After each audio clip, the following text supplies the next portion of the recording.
Entering the Unscientific. This video is purely for entertainment and does not infringe on copyrights or laws. The rights to the novel and image belong to the original author. We do not claim ownership. Don't like waiting and want to listen to this fanfic in full now? Subscribe to our Patreon, where you'll find the best fanfics. Chapter 1: The 21st Century is the Century of Biology. 2022. On the campus of USTC. Westede. On the exterior of the building, the three characters library written by Mr. Qigong shine brightly in the sun, exuding the tenacity and vigor that is integrated into the blood of every USTC student. Meanwhile, inside the library, a young man was sitting alone in an empty corner, writing furiously. It's well known, the 21st century is the century of biology. Around 2000, this slogan became popular without anyone noticing. Computers were actually very popular before, but everyone knows that the Nasdaq collapsed at that time, the internet bubble burst, and biology took on an important historical mission. This was reflected in a group of high school students. That is, biology became the major with the highest score line in each school at that time, basically either the first or the second. Even in the list of popular transfer departments in sophomore year, biology was ranked first. At that time, our classmates joked that we had given up the opportunity to enter Tsinghua University and Peking University to embrace the future of the 21st century. Who would have thought that more than a decade later? The 21st century is the century of biology has become a common joke among our professionals. The joke is not about the sentence itself, but about us, the group of people studying biology. To put it in today's words, this is a sad story. Then a young man paused, as if he sensed something, picked up his phone and turned on the screen. As a result, no message came from the phone. The young man twitched his lips, lowered his head and continued to write. In fact, in my opinion, the sentence "the 21st century is the century of biology" is becoming more and more likely to become a reality. The development trend of the biological industry has actually become clearer. With the development of science and technology, many biological fields may achieve breakthroughs in the future. Outstanding talents in the industry can of course also gain both fame and economic success. There is a good example around me. A senior student graduated with a doctorate from a top 10 university in Tang School. Now he is the CTO of a domestic gene sequencing startup company with an annual salary of $1 million. If the company can go public, his net worth will exceed $100 million. In the past 10 years, the application of computer, physics, automation and other technologies to biological science has made more than rapid progress. Let's not talk about anything else. Look at the diagnostic equipment in the hospital. Compared with 10 years ago, how much has it improved? 10 years ago, biological sequencing was still an extremely expensive project that could publish a big paper. What about now? Any decent hospital can do it. For example, 10 years ago, gene positioning was also a big project that was time-consuming and labor-intensive, but now its price is so low that even starting authors can afford it. 10 years ago, there was a saying circulating in the biological community: biologists do experiments and analyze data all day long, and computer scientists and mathematicians analyze and interpret data. But what about now? If a doctoral graduate from the Department of Biology can only do experiments, but does not know a few languages, such as R, he would be embarrassed to say hello to others. Now, 30 years have passed, and layman's understanding of life sciences is still stuck in flowers and plants. Farming and fertilization, chickens, ducks, fish, observation, smell, questioning, surgery, injections, guns, and PCR. It is still stuck in the time when it is difficult to find a job and no one wants to graduate.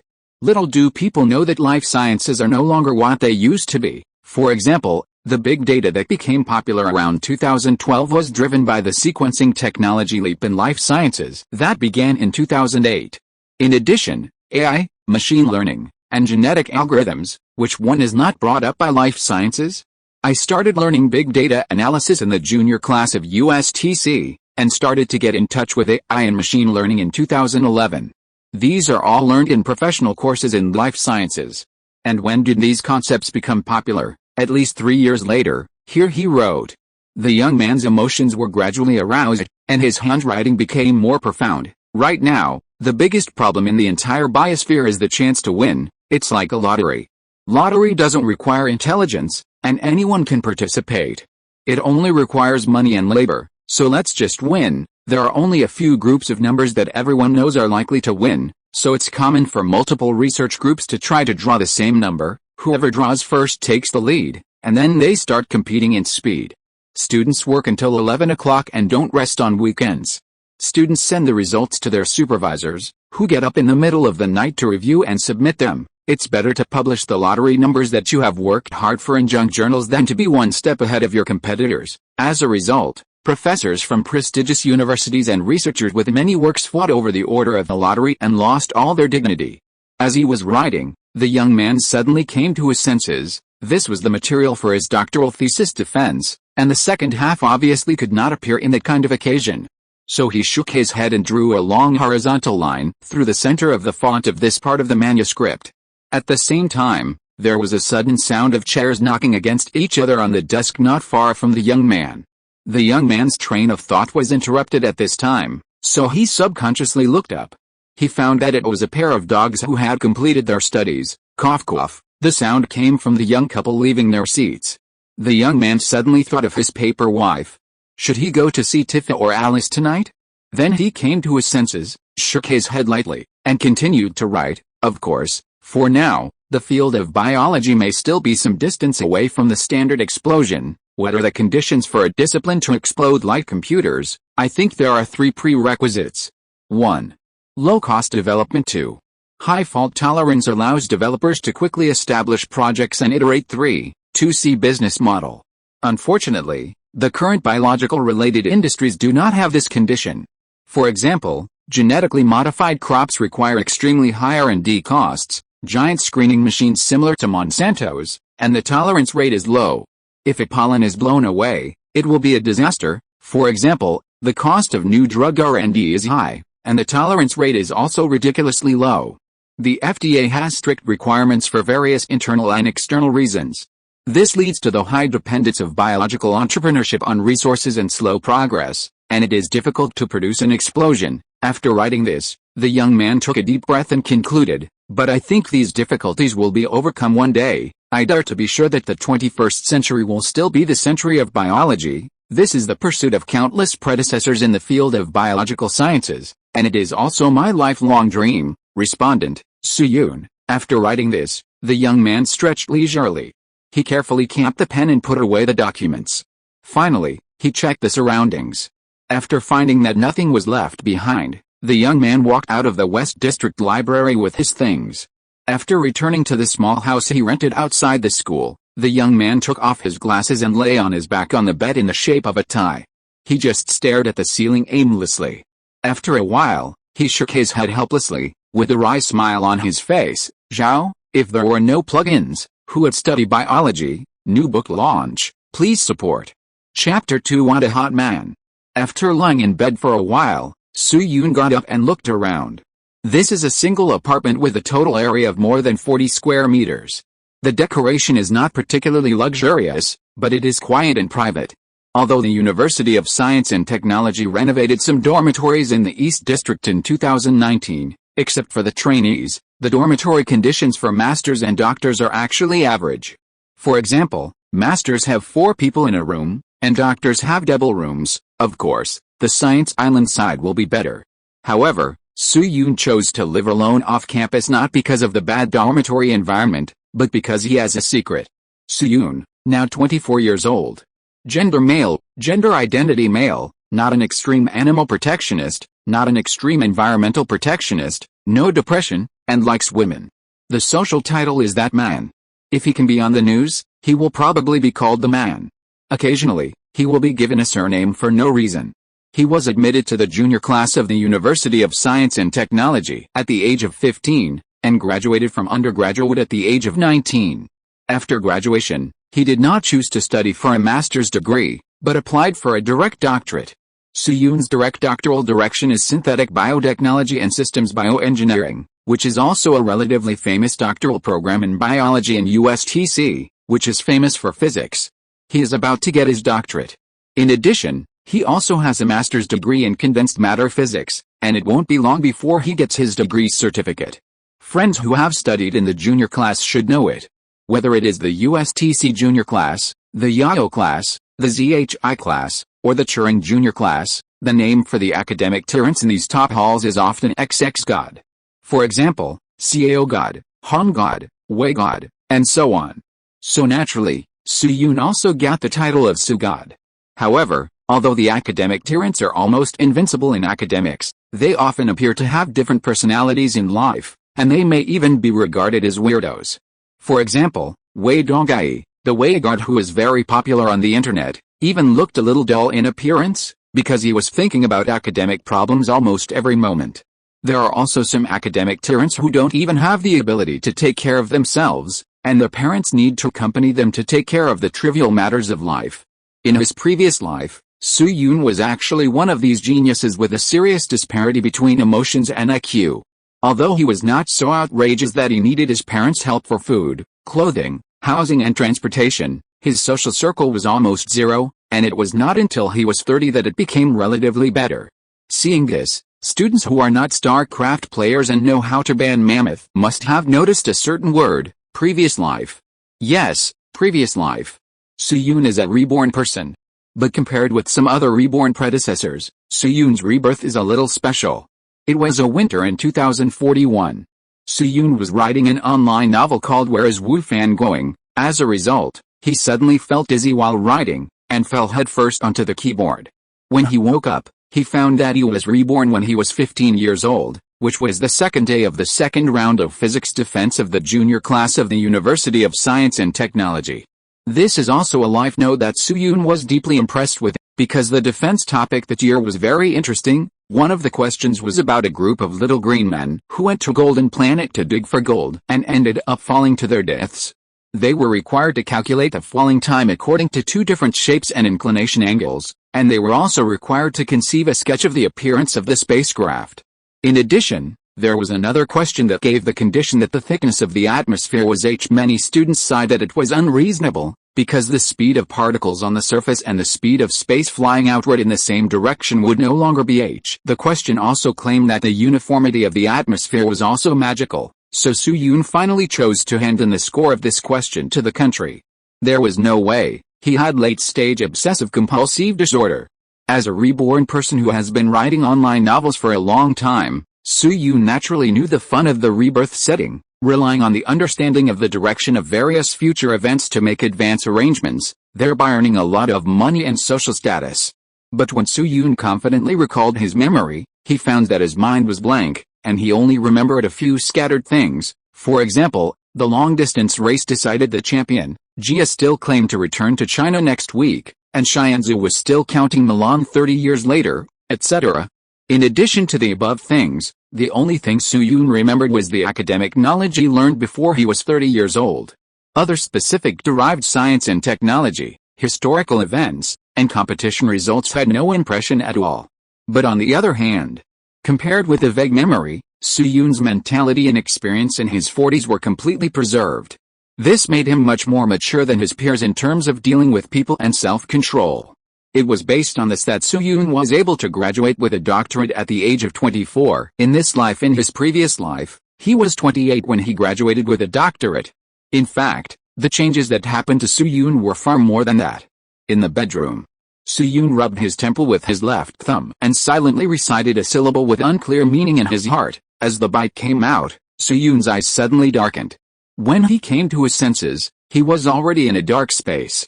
This space was not big, only about 20 square meters in total. There was nothing in the space except a green ring with a diameter of about 2 meters in the center. At this moment, a number was flashing on the ring. 300/300. This space appeared on the second day after Su Yun was reborn, exactly 10 years ago. The size and appearance of the space were the same as now at the beginning, and the boundary was composed of some hard solid material, which was much harder than waves. It was just that at the beginning, the value on the central ring was 0/300. And at that time, the space gave the only hint so far: the ring value will increase positively according to the amount of knowledge mastered by the wall-facer, and the first doctoral degree must be in the direction of biology. The ring value is called knowledge point by Su Yun. It is also because of this that Su Yun, who was engaged in physics in his previous life, inexplicably defected to the field of biology, which is a rare sight in the junior class of the University of Science and Technology, which is famous for physics. Now Su Yun spent a full 10 years, and finally, With the completion of writing the content of today's defense, he successfully pushed this score to the maximum value. Perhaps it sensed Su Yun's appearance. After a few seconds, the ring suddenly began to rotate slowly. Then a few seconds passed. 3 doors suddenly appeared on the aperture, and the word 100 was clearly written on each door. At the same time, Su Yun suddenly had an epiphany. He could consume 100 knowledge points to open any door, and only one door could be opened within a certain period of time. To be honest, even as a reborn person, Su Yun was somewhat frightened when he saw this scene happening in front of him.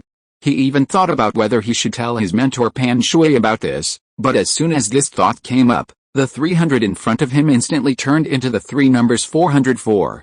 Seeing this, Su Yun had to give up. Then, the scenes of his hard study in the past 10 years began to appear in front of Su Yun frame by frame and page by page. As the last picture turned over, Su Yun took a deep breath and walked towards the door on the far left. What? You ask why it's the left? Of course it's the left one that comes up more often. Born in the late 1990s, Su Yun is also a Harry Potter fan. Although both Rowling and several of the main actors have made some splashy moves in the public opinion in recent years, the book Harry Potter is still good.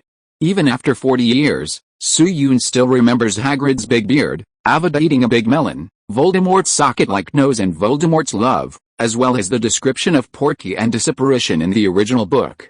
At this moment, Su Yun felt similar to riding a Porky, a dizzy feeling like being stirred in a drum washing machine, a ticking pendulum-like countdown sound, and a sharp tinnitus.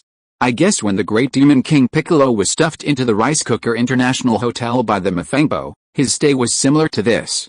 In short, after a strong dizziness, with a snap, Su Yun fell to the ground, face down. But strangely, he didn't feel any pain at all. Then he opened his eyes and found that he was lying on top of a man, who was also face down, embedded in the soft soil, leaving only a lion-like golden hair. Seeing this, Su Yun quickly climbed away from the man and carefully turned him out of the soil. This was a very young man with a high nose bridge, deep eye sockets, and eyebrows that were slanted upwards and converged. His face was a bit unruly. The man's chest was rising and falling slightly, and he was still breathing. It looked like he was just in a common coma. But opposite him, Su Yun's breathing suddenly stopped.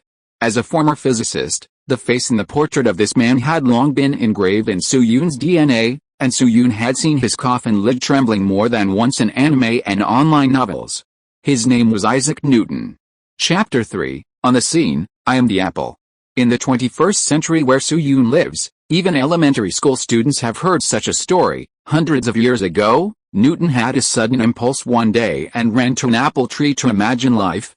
Then an apple hit his head, and the great physicist seemed to have his Ren and Du meridians opened up, and proposed the law of universal gravitation. For example, Trinity College, Cambridge University, still retains the dormitory where Newton lived when he was studying, and an apple tree can be seen when you open the window. Cambridge claims that this is the descendant of the famous apple that hit Newton's head. The John Bull Historical Society has also designated the tree as one of the 100 famous trees.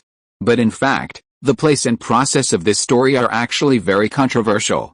At present, a relatively mainstream view is that Newton actually thought of the law of universal gravitation when he was avoiding the plague in his hometown of Woolsthorpe, and he was most likely under a hairy chestnut tree.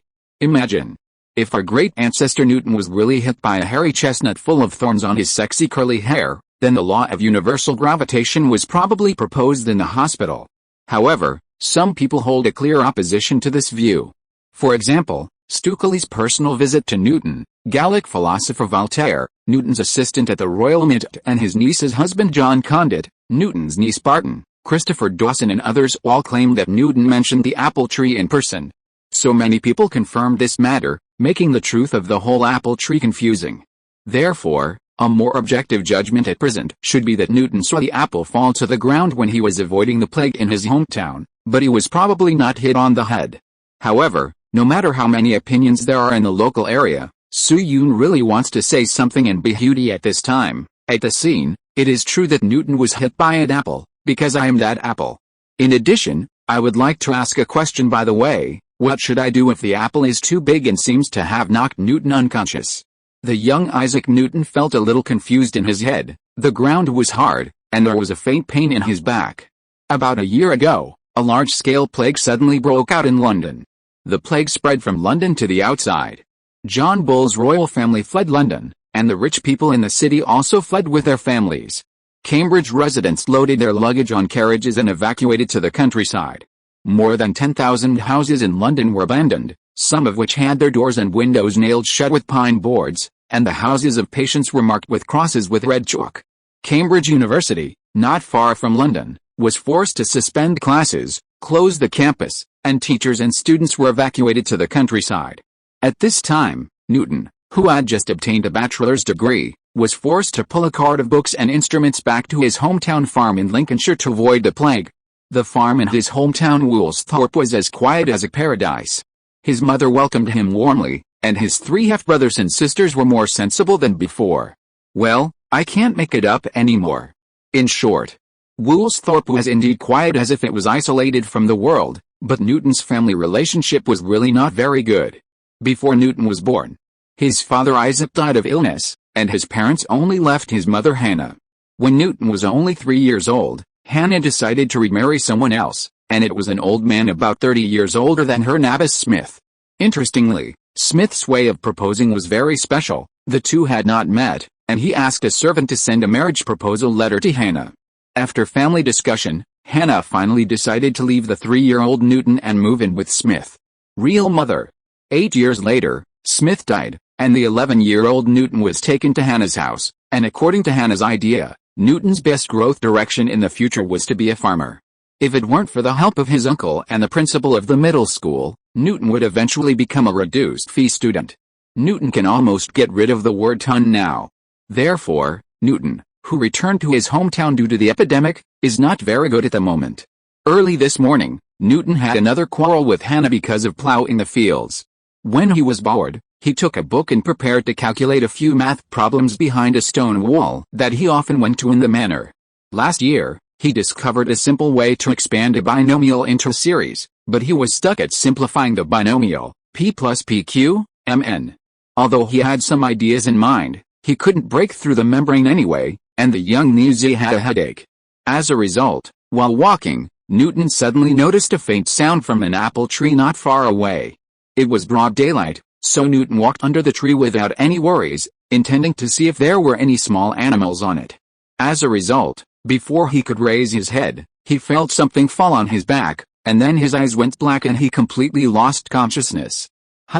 Perception? After realizing that he could clearly perceive the feedback of his body and his consciousness could think and recall normally, Newton immediately opened his eyes. As a result, as soon as he raised his eyelids, he saw a man's face. This is a face that is somewhat different from the European appearance, with black hair and black pupils, and the facial lines are not as three-dimensional as those of Westerners, and are relatively graceful. Here is a popular science thing. Because of his special family background, Newton was often laughed at by his classmates at school, and was even bullied many times. For ordinary people, there are only 2 ways to deal with this, either endure it silently or go to the teacher to make a report. But Newton chose the third way. He became a school bully and hurt each other. Therefore, in terms of fighting, Newton is basically the boxing champion of his peers, almost the same level as Li Jinglian. In addition, the epidemic is rampant at this time, and many refugees have become unstable factors. Therefore, after Newton came to his senses, he didn't pay attention to the full spirit of the man in front of him, nor did he savor the concerned eyes. Instead, he picked up a book beside him like muscle memory and threw it directly at the man in front of him. This book is called Holy Bible, which is about 5 centimeters thick, with a gold-plated hard metal cover and weighs 1.56 kilograms. So, with a snap, Su Yun fell down. Chapter 4 1665. Hiss, it hurts. After an unknown amount of time, Su Yun rubbed his forehead with one hand and supported his body with the other hand, slowly waking up from the bed. Wait, bed? Realizing something, Su Yun quickly looked down at his body. Yes, he was lying on a bed. This was an ordinary single bed, made of wood, with a gray fluffy blanket on the surface. Then he raised his head and looked around. He was in a small but well-lit wooden building, with an area of about 30 square meters. In addition to the wooden bed he was lying on, there was also a wooden wardrobe, a desk, 2 stools, a recliner and several lamps in the room, with some clothes piled up on the recliner. Among them, A very representative one was a kind of trousers similar to stockings or tights. Soo-yoon had learned about this thing when he took the elective course of Western history, called Huss trousers. The Huss trousers draped upside down on the chair revealed the inner material, and some fine cloth, leather and blackened wool could be seen. This situation was very normal in the 17th century. Huss trousers were typical of being luxurious on the outside and macy on the inside, which was the legendary trousers for appearance. Some families with weak economic strength, but who cared a lot about respectability, would even stuff hay and chaff into them. Don't ask, they are gentlemen. Besides that, some crops and fence posts outside the window indicated that the room was on the first floor. Combined with the eave structure above the head, it was not difficult to judge that this was a single-story partitioned hut. Then Soo-yoon touched the most painful part of his head and found that it had been simply surrounded by bandages. At this time, Soo-yoon's memory was still on the cover of the black book that was called to him, but judging from the situation in front of him, who should have saved him? 70% Newton, 30% passers-by. After all, Newton's temper was really well known. Even if it was just a youth version now, he was still a little extreme when doing things. Therefore, it could not be ruled out that he was a scumbag who knocked himself out and was not responsible. However, judging from Newton's age and clothing at this time, it is most likely not. After he was elected as a member of the Royal Society in 1672, Soo-yoon had seen the school badge on Newton's chest before. In other words, this big guy probably hasn't fought with Hooke yet. In local novels, the protagonist hasn't fought against others of higher rank yet, so he is relatively not as arrogant as Long Aocean. At the same time, Soo-yoon couldn't help but have a lot of doubts in his mind. Obviously, this should be between 1660 and 1670. Things like rebirth have happened, so it's not unacceptable that a mysterious halo can send me to this era. But the question is, what year is it now? What is the purpose of that door sending me to this node? I'm obviously a biology student in this life. Why was I sent to a big guy who does physics? Will what I do have an impact on the future? For example, give Newton a knife? In addition, how should I go back? Just when Soo-yoon was puzzled, a light curtain suddenly appeared in front of him. Newbie task, I heard that you have a lot of things that you can't let go. Be more cool. Mission difficulty, mission requirements, become friends with young Isaac Newton in any sense, and do not easily involve any historical events that you have not participated in. Mission time limit. 2 months. Mission reward, depends on the score. Penalty for failed mission, -1 favorability of all women in reality. Supplementary note, this world is a parallel world and has no intersection with reality, but just like spring dreams may leave some marks on bedding, what you do may leave some traces across time and space. Soo-yoon, parallel world, unrelated to reality? In other words, the space-time gate that I walked into is considered a copy? I understand the truth, but why do I feel that this prompt is wrong? Could this thing come from the city of heavenly corruption? Then, looking at the details of this mission, another thought suddenly emerged in Soo-yoon's mind. Since there is no penalty for not completing the mission, what will happen if I run to my native land at this point in time? But this idea just came up for less than half a second, and was denied by Soo-yoon himself. First, the time given for the task was too short, and second, he had no power in his hometown, so it was too difficult to make a big news.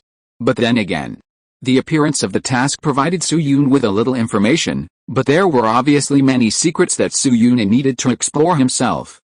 For example, what is the so-called score and judgment mechanism like? Does it involve characters, time, or other things? In short, the fact of rebirth made Soo-yoon inherently accept the surreal concept of crossing, and at the same time, the surprise that should have been there was gradually eliminated while waiting for Newton to wake up. Therefore, soon, a strong interest gradually emerged in his heart.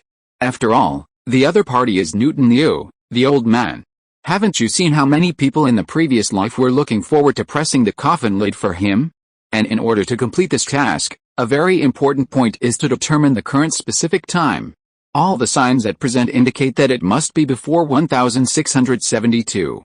In 1672, Newton officially entered the Royal Society of London. Because of the reflecting telescope, he had a grudge with Hooke.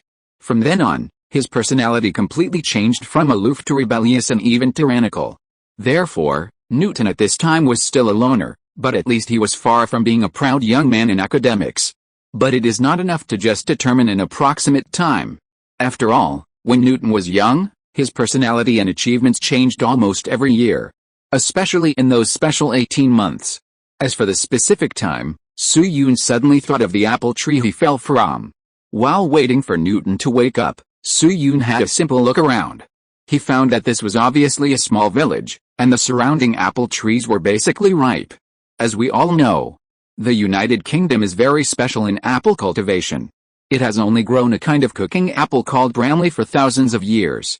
The concentration of malic acid in this apple is much higher than the sugar content, so even after cooking, it can retain a rich apple flavor. This kind of apple matures around the end of October, much later than the July-September maturity period of domestic apples.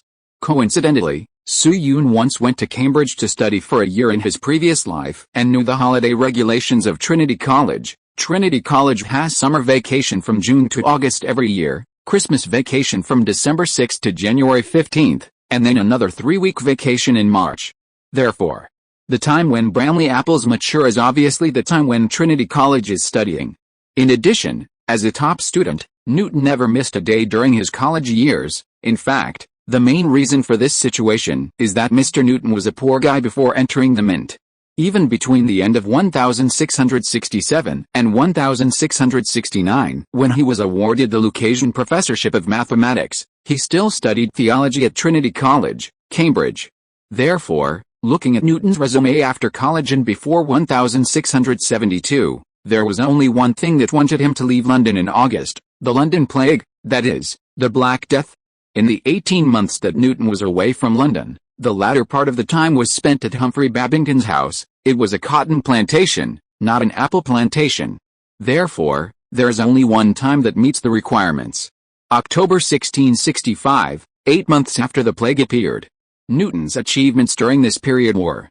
We will talk about this in the next chapter. Chapter 5. Oh no, Newton was robbed. In the long history of physics, Newton has always been a very topical figure. The topic here is not the kind of whether Newton can graduate from a 985 graduate school in modern times on a certain website, but his life trajectory is really magical. I believe that many people have heard this sentence.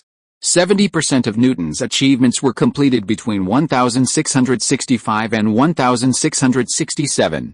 This sentence is actually not wrong. In the 18 months when he was avoiding the plague, Newton seemed to have opened a cheat. He created the binomial theorem, infinite series expansion, invented calculus, invented the reflecting telescope and discovered the 7-color spectrum of sunlight, and established the basic ideas of Newton's first and second laws and the law of gravity. This laid the foundation for classical physics in one fell swoop. Excluding the academic achievements of these 18 months, Newton began to turn to the fields of politics and economics after middle age. Yes, politics and economics, no theology. Because Newton has always been a devout believer, it is not that he changed his camp in his later years. In addition, Newton's achievements in his middle and late years are actually not low. For example, in 1717, he established a link between gold and silver coins through the Act of Queen Anne, informally transferred the British pound sterling from the silver standard to the gold standard, and also served as the director of the National Mint. The director of the Mint is almost the same as the concept of the current central bank governor. For 99% of modern people, it is a glorious achievement. It's just that what Mr. Newton did before his middle age was too dazzling, so his middle and late years were called nothing by many marketing accounts or haters. Okay, let's stop here about Newton's middle and late years, and return to the hut. As mentioned above, in the 18 months of avoiding the plague, Newton made a lot of achievements. And this is why Su-Yun first wanted to determine the specific time. If someone has already figured out calculus, it would be strange if you stupidly ran to him and pretended to be an awkward person in Flexion at this time to talk to him. It was the end of October 1665. Su-Yun scratched his hair gently and muttered, "If I remember correctly, the Black Death in 1665 should be the first case officially confirmed in April, and the royal family fled in July." Mr. Newton returned to Cambridge University in April 1667. He stayed in his hometown for 18 months, so he should have escaped from Cambridge University in July or August. Well, if we calculate it according to the most extreme time, he should have returned home for about 4 months now. The Black Death of London, also known as the Plague. This was the last widespread plague in John Bull's native land, causing more than 80,000 deaths, which can be regarded as a keynote and turning point in John Bull's disease history. In fact, The Black Death began to spread in January this time. The dock areas outside London and St. Giles Parish were the first to suffer. The poor workers living in these two places became the first group of victims of the Black Death. However, due to the extremely low status of workers in these areas, they were almost not paid attention to and recorded. Therefore, the first official case of the Great Plague of London was recorded in the woman Rebecca Andrews, who was diagnosed on April 12, 1665. This is also the reason why even the royal family of John Bull had to flee 3 months after the outbreak of the Black Death, because it was simply out of control. It's like cockroaches. When you see a cockroach at home, it means that there are already hundreds of cockroaches in your home. If it is only 4 months before Newton returns home, he should still be thinking about the problem of simplifying the binomial, P plus PQ, Mn. Thinking of this, Suyun's eyes immediately lit up. Of course, the simplification here is Newton's self-narration in the manuscript, and the academic community currently uses expansion. At present, Newton should have studied the case where the exponent is a positive integer, and is stuck at the step of fractions or negative numbers. When he completely deduces the restrictions of the exponent, the next step is to derive a static infinitesimal viewpoint and create fluxions using the variable flow production method, that is, the basic conceptual framework of Newton's calculus. Later, Newton used the framework of fluxion and combined it with Kepler's third law of planetary motion to derive the famous law of universal gravitation. Therefore, even if Suyun's judgment of the time is slightly inaccurate, it is at most the difference before and after the small node, and it can be adjusted at any time according to the situation. After thinking this through, Suyun had some confidence. Then he sat up and prepared to get out of bed. But when he moved to the head of the bed, he found out my shoes are wrong. Where are my socks? Looking at his bare soles, Suyun couldn't help but have a bunch of black question marks on his face. Just now he was still thinking about the time problem, so he really didn't notice that his socks were taken off. Not long ago, or before he fell into coma, he had a simple check of his body. He made sure that except for the mobile phone and watch that did not appear with him, his clothes, shoes, and hairstyle were exactly the same as in his hometown. Whether it was a reshaping of consciousness or a soul transfer is still unknown, but at least his equipment is roughly the same as in his native land, and he has not been given additional clothes of the current era, such as daburi clothes or huss pants. But he didn't expect that when he woke up, his clothes were still neat, but his socks and shoes were gone. Of course. At present, it cannot be ruled out that the owner of the house has a mysophobia and took off his shoes and socks before moving him to bed. But how likely is this?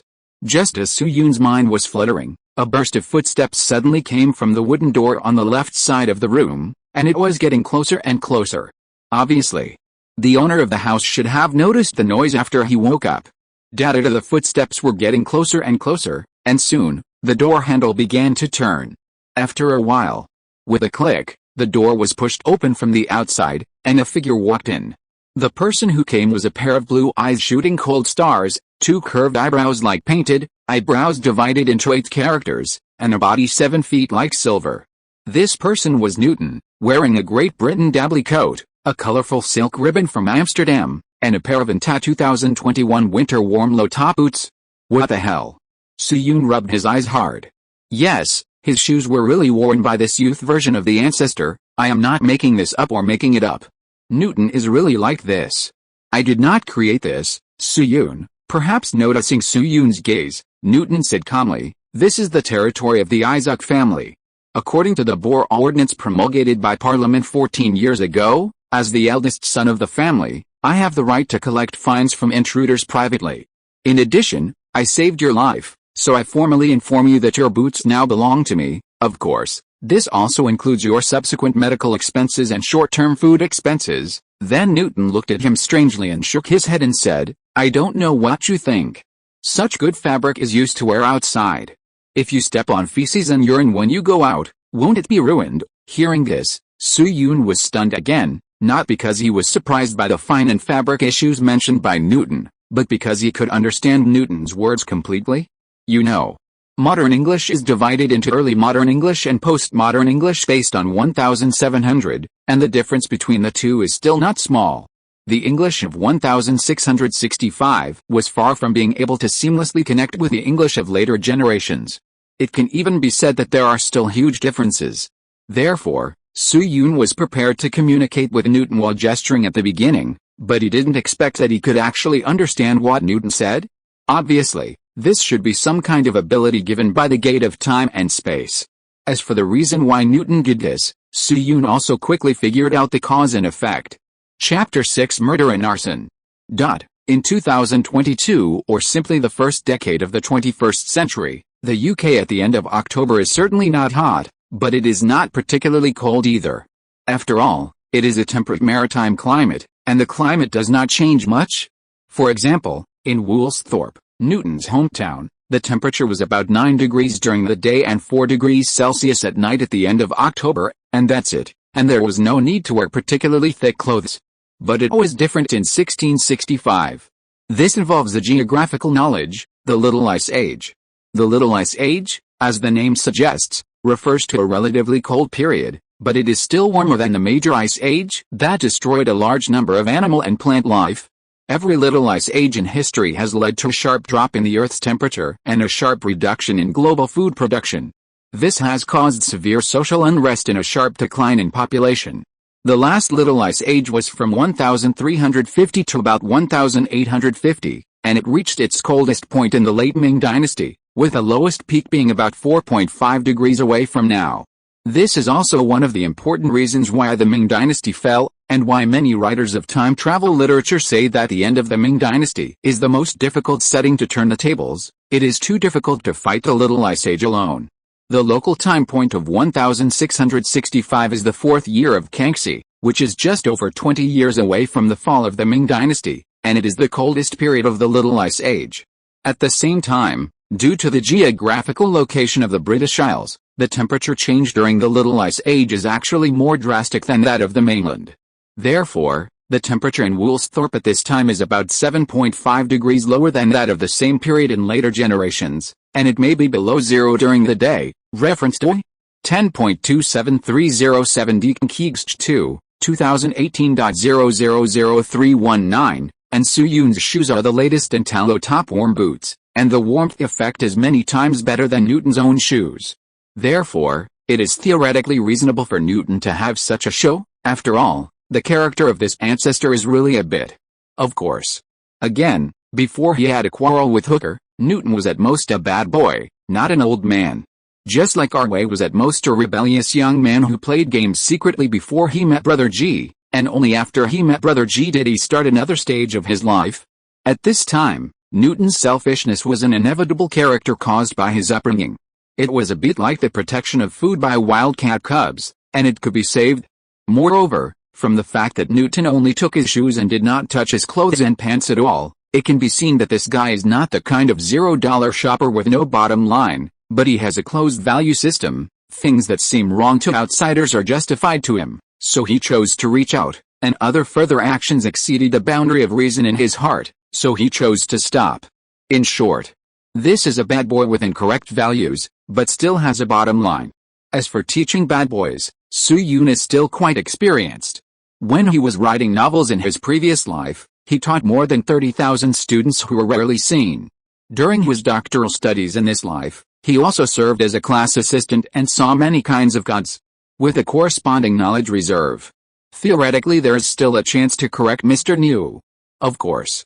All these ideas have a premise, to be able to stay with Newton. While Su-Yun was thinking. After explaining the ownership of the fine, Newton was also looking at the stranger he brought back. His frown showed that he was in a state of hesitation. Not long ago.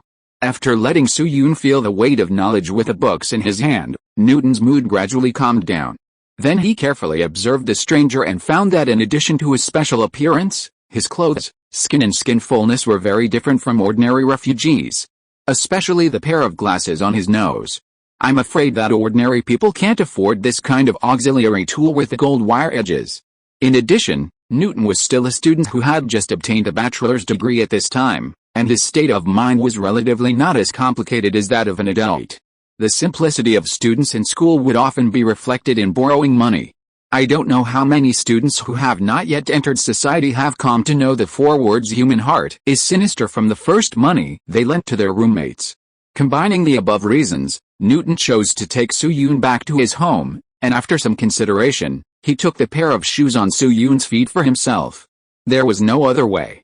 The Thangka shoes on Newton's feet only had some deerskin on the side, and the rest of the parts were made of rough cotton and linen, and even a few pieces of old cloth were embedded inside. It was so sour when the wind leaked. After all, saving people's one thing, and paying a fine for the other party's infringement of one's rights is another. Even if it went to the county court in Lincoln County, he would definitely be in the right.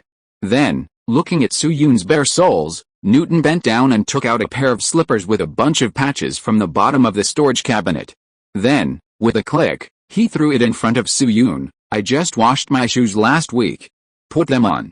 I have a few questions for you." At the end of the 17th century, Britain was in the period of Cromwell's death and the restoration of Charles II, that is, the Stuart dynasty.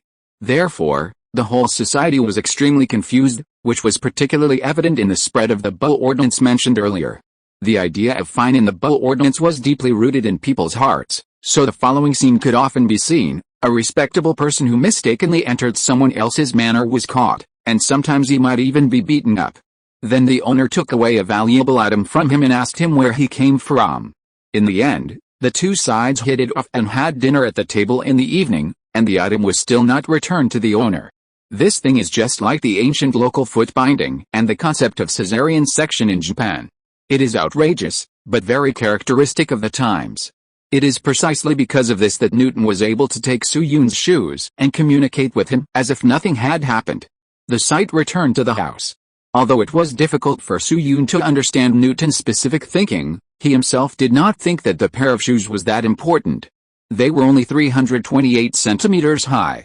Especially in front of the ancestor of all physicists, how could this be a big deal? Therefore, his expression was also very calm. And he spoke a set of fluent early modern foreign farts. "Thank you, please go ahead." Listening to Su Yun's standard English, Newton's eyes finally flashed with curiosity. "Please introduce yourself." "My name is Isaac Newton." "What's your name?" Su Yun opened his mouth and subconsciously wanted to say his name. However, at the moment when his name was about to come out, he suddenly thought of the hint of the task. Although this is a parallel world, there may be some traces that affect future generations. If this so-called trace is a name and happens to bring some other appearance details, there may be some trouble. At least from the perspective of stability, it is obviously inappropriate to report the real name. However, when the words were about to come out, Su Yun did not have much time to think, so he could only reflexively replace it with a name that impressed him the most in his mind. "I am Li Feiyu." Chapter 7, A Not-So-Ideal Start. Since Su Yun finally spoke standard Chinese, the three words Li Feiyu sounded very awkward and strange to Newton. "Donkey fat fish." In the room, Newton muttered and repeated the name, then frowned and asked, "Looking at your appearance, you are from the East?" Su Yun nodded gently, not surprised. "Yes, my ancestors came from the East. In the long history of Chinese civilization, exchanges between the mainland and other countries have almost never been cut off. For example, the famous Silk Road. In 119 BC, Emperor Wu of the Han Dynasty sent Zhang Zhongjing on a diplomatic mission to the western regions, starting from the capital Chang'an, passing through Central Asia and West Asia and finally arriving in Rome, opening up the Silk Road. After arriving in Rome, silk was unanimously sought after by Caesar the Great and the princes and nobles, becoming a symbol of power and status. Since then, official or privately organized Eurasian caravans have gradually formed an industrial transportation chain. These caravans may not be particularly large in scale, but the frequency is not low at all. There have even been cases where the caravans have been from two dynasties when they returned from the mission. Over time, some local merchants simply settled in Europe. For example, in the 13th century AD, a gathering place for local merchants appeared in Naples, Italy. At that time, about 100 Chinese settled there and began to reproduce. Finally, they were almost wiped out in a plague in the 15th century, and there were no more records in the literature.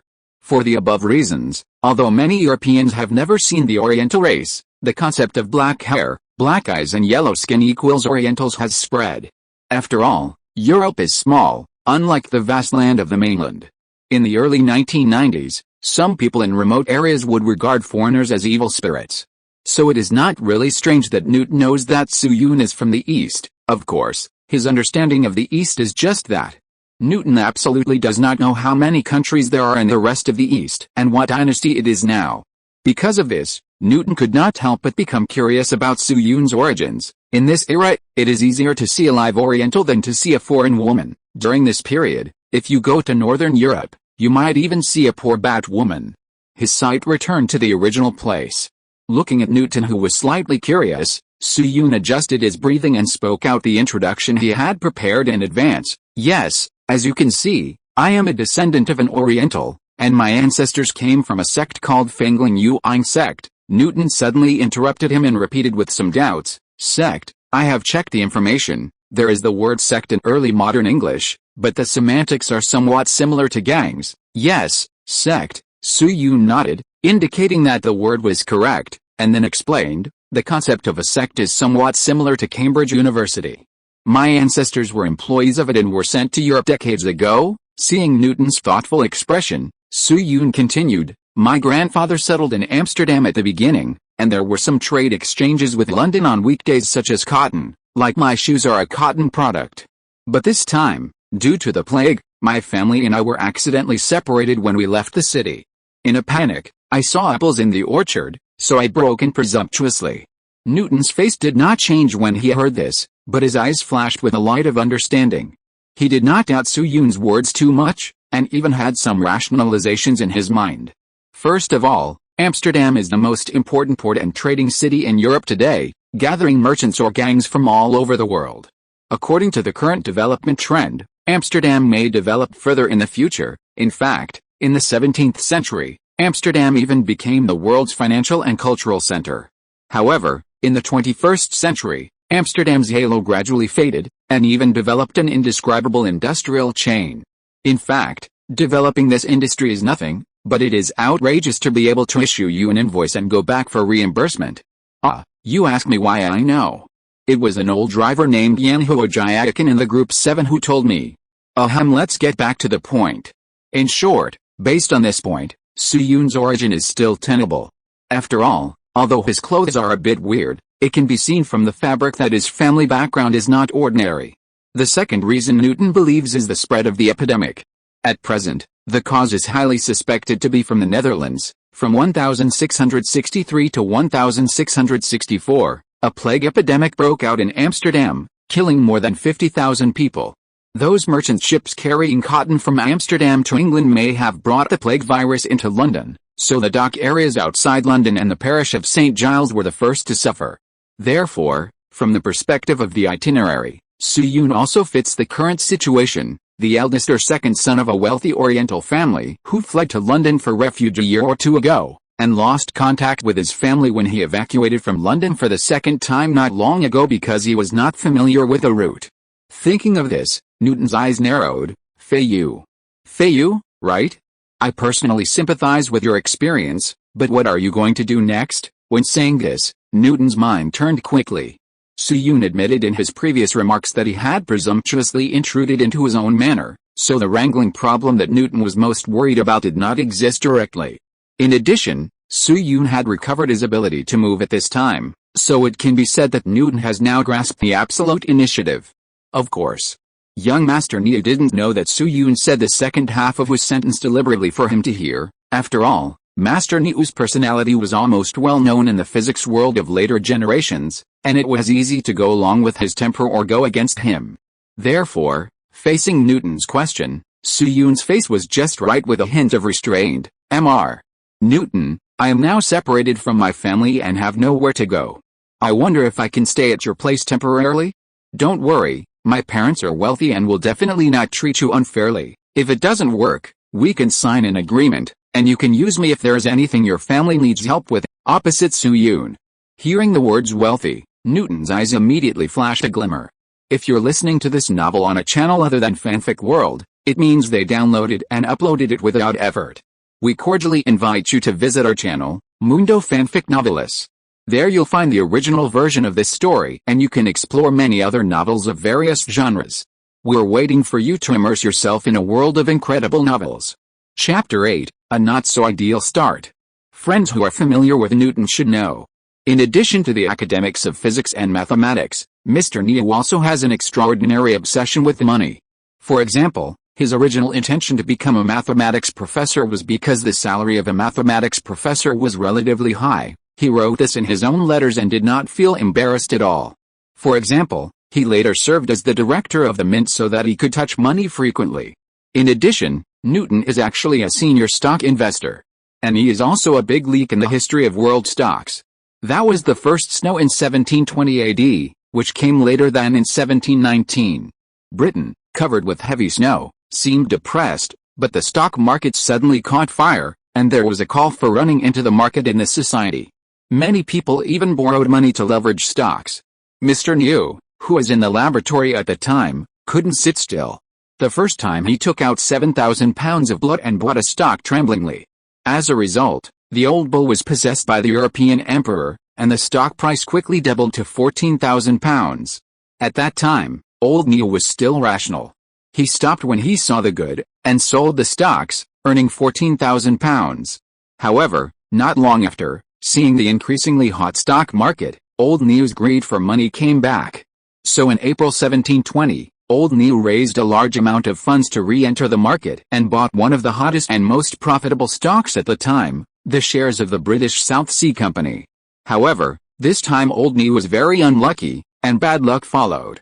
Not long after Newton filled his warehouse, in June 1720, the British Parliament passed the Anti-Bubble Company Act, which imposed policy restrictions on companies such as the South Sea Company.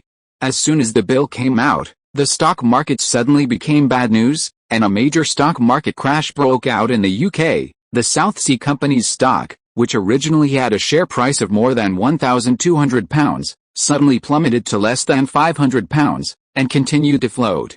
The entire British stock market was in mourning, and the people were living in misery. Does the scene look familiar? So why do we say that history is actually a cycle? In short, Newton's stocks were also cut in half, so he had to sell £20,000 and leave the market, and then said this classic quote to the world: "I can calculate the motions of heavenly bodies, but not the madness of people." Then the £20,000 at that time was converted into some prices, and the marketing account became a bizarre headline that Newton had lost 30 to 60 million. In fact, the value of this money is about 5 million, because a considerable part of it was paid by the old man with the manuscripts, not all in cash. Let's return to reality. Although Newton had not grown into a thriving leak at this time, and the old cow was still just a calf, his pursuit of money was more persistent. According to the normal historical trajectory, the calf would move to Freddie's house 3 months after the quarrel with his mother. During this period, he lived frugally and even robbed several elementary school students. Living expenses were indeed a problem. If you can get a reward for raising Su-Yun for a few days, then this is a very cost-effective business. Anyway, it's just one more pair of chopsticks. Or a fork. This part of the rations can be paid back by letting Su-Yun do some work. If it doesn't work, you can use clothes to pay off the debt. According to Xioniu's visual observation, the grade of fat fish's clothes is probably not much lower than boots. Of course, this is a more extreme situation, and Xioniu is not that thick-skinned at the moment. Then Xioniu thought for a while and said, "Feiyu, it's okay to keep you for a while, but there is one thing I need to make clear to you first. The manor you see is my family's property, but for some personal reasons, I am currently living with my uncle. This house was originally a forest garden house, and the area is not this big, so if you want to live here." Su-Yun looked at Xioniu's eyes lingering on the floor, vaguely understood something, and continued, "I have to sleep on the floor, right? Bingo." Xioniu snapped his fingers, then thought about it and added, "I can lend you the bedding for sleeping on the floor. The bedding is filled with rushes and is very comfortable to sleep on. I can also solve the food problem, 2 meals a day, but you have to pay a penny for food and lodging every day. This fee can be deducted with a pair of shoes before it accumulates to 1 guinea, but if it exceeds 1 guinea, your clothes will be used as collateral until you reunite with your family and get the money." Su-Yun listened quietly, calculated a little in his mind, and then sighed. It is indeed the youth version of the Grandmaster, so dark. It was 1665, and the British pound, which was extremely famous in later generations, did not appear until 1694. At present, the currency in circulation in the UK is a metal currency called guinea, which was issued in 1633. According to the exchange rate, 1 guinea is equal to 21 shillings, or 252 pence. Of course, in the next few years, As the price of gold soared, the purchasing power of guinea also increased, and it would be meaningless to convert it at that time. And in this era, what is the annual income of an ordinary British family? 0.65 guineas. Even a teacher's annual income is only about 1.8 guineas. The pastor's income is higher, which can reach 4 guineas or more. According to the price given by Zhang Zhongjing, assuming Su Yun lives with him for a year, he will need to pay more than 360 pence. That is about 1.5 guineas for food expenses. It's really a pig. But although the price is expensive, Su Yun can't refuse this price, or reject Newton's proposal. After all, the Black Death is raging in London right now, and there are too many refugees and tyrants who take advantage of the opportunity to do something dirty. If you run out and wander alone, let alone whether you will have a chance to get in touch with Zhang Zhongjing later, you will be lucky to live normally for 3 days. Don't think that cannibalism and selling children only happened in ancient times. Ancient Europe was even worse during the war. Therefore, whether it is emotional or reasonable, Su Yun can only choose to be stabbed by his own ancestor. No problem, I accept your proposal. Zhang Zhongjing nodded with satisfaction, and then said, very good, and I will give you a knife later, and you can make a wooden dinner plate yourself. Also remember to carve your name in the corner, and you will use it to serve rice in the future. It's not that I don't give you a plate, but there are only a few wooden plates in the house, and outsiders can only make their own tableware for meals. Chapter 9, A Not So Ideal Start. Make your own wooden plates. This request from Zhang Zhongjing might seem a bit demanding to ordinary people, but Su Yun didn't hesitate this time and agreed to it without hesitation. No problem, leave it to me. Su Yun knew very well that making wooden plates by yourself was a very special and common phenomenon in the current era. In 1665, Britain was still in the first stage of colonial expansion, and it was not until after 1689 that the national economy would rise sharply. Therefore, at this stage, most ordinary British people were still in a poor period of taking a bath once every 5 months. If you take a sharper attitude, it is not an exaggeration to say that it is particularly barbaric. In this era, the rich used plates made of solder. This kind of plate seems to be quite high-end, but there is a fatal flaw. Foods with high acid content will cause some lead to penetrate into the food, causing lead poisoning or even death. Since eating tomatoes is the most likely to happen, tomatoes have been considered poisonous for more than 200 years.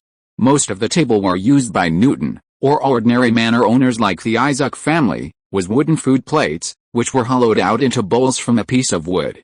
Such food plates were often made of stale homemade bread from farmers. Bread would become very hard over time, and the middle could be hollowed out to last for a long time.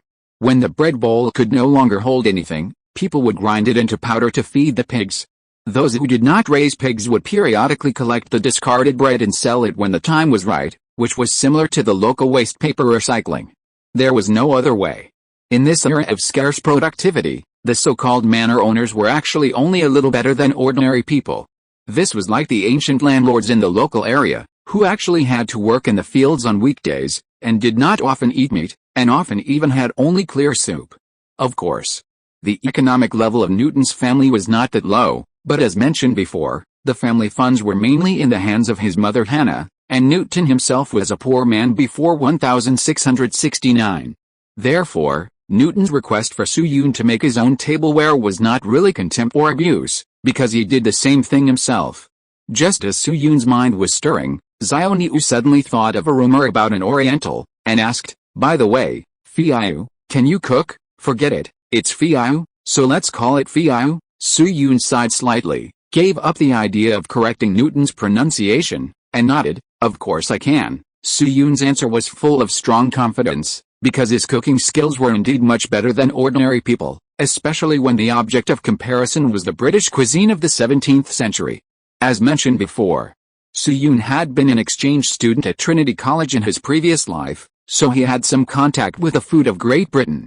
As for the impression, in the 21st century, Britain has a nickname called the food desert. But many people who say that British food is unpalatable have actually never eaten British food. This approach is obviously not objective.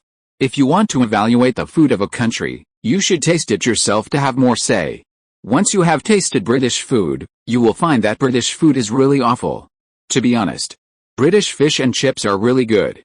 Yorkshire pudding is also quite suitable for Chinese people, and there is nothing wrong with a proper British breakfast. If you are not used to it, it is at most a taste problem, and it cannot be considered as dark cuisine. But other British dishes are really hard to describe. Looking up at the stars is just the beginning, and the Hellfire series is really ruining your worldview.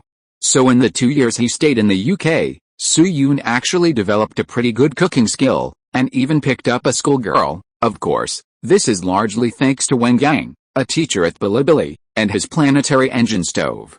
In short, relying on the cooking skills accumulated in his previous life, Soo-yoon finally said the most confident words since he traveled through time. Mr.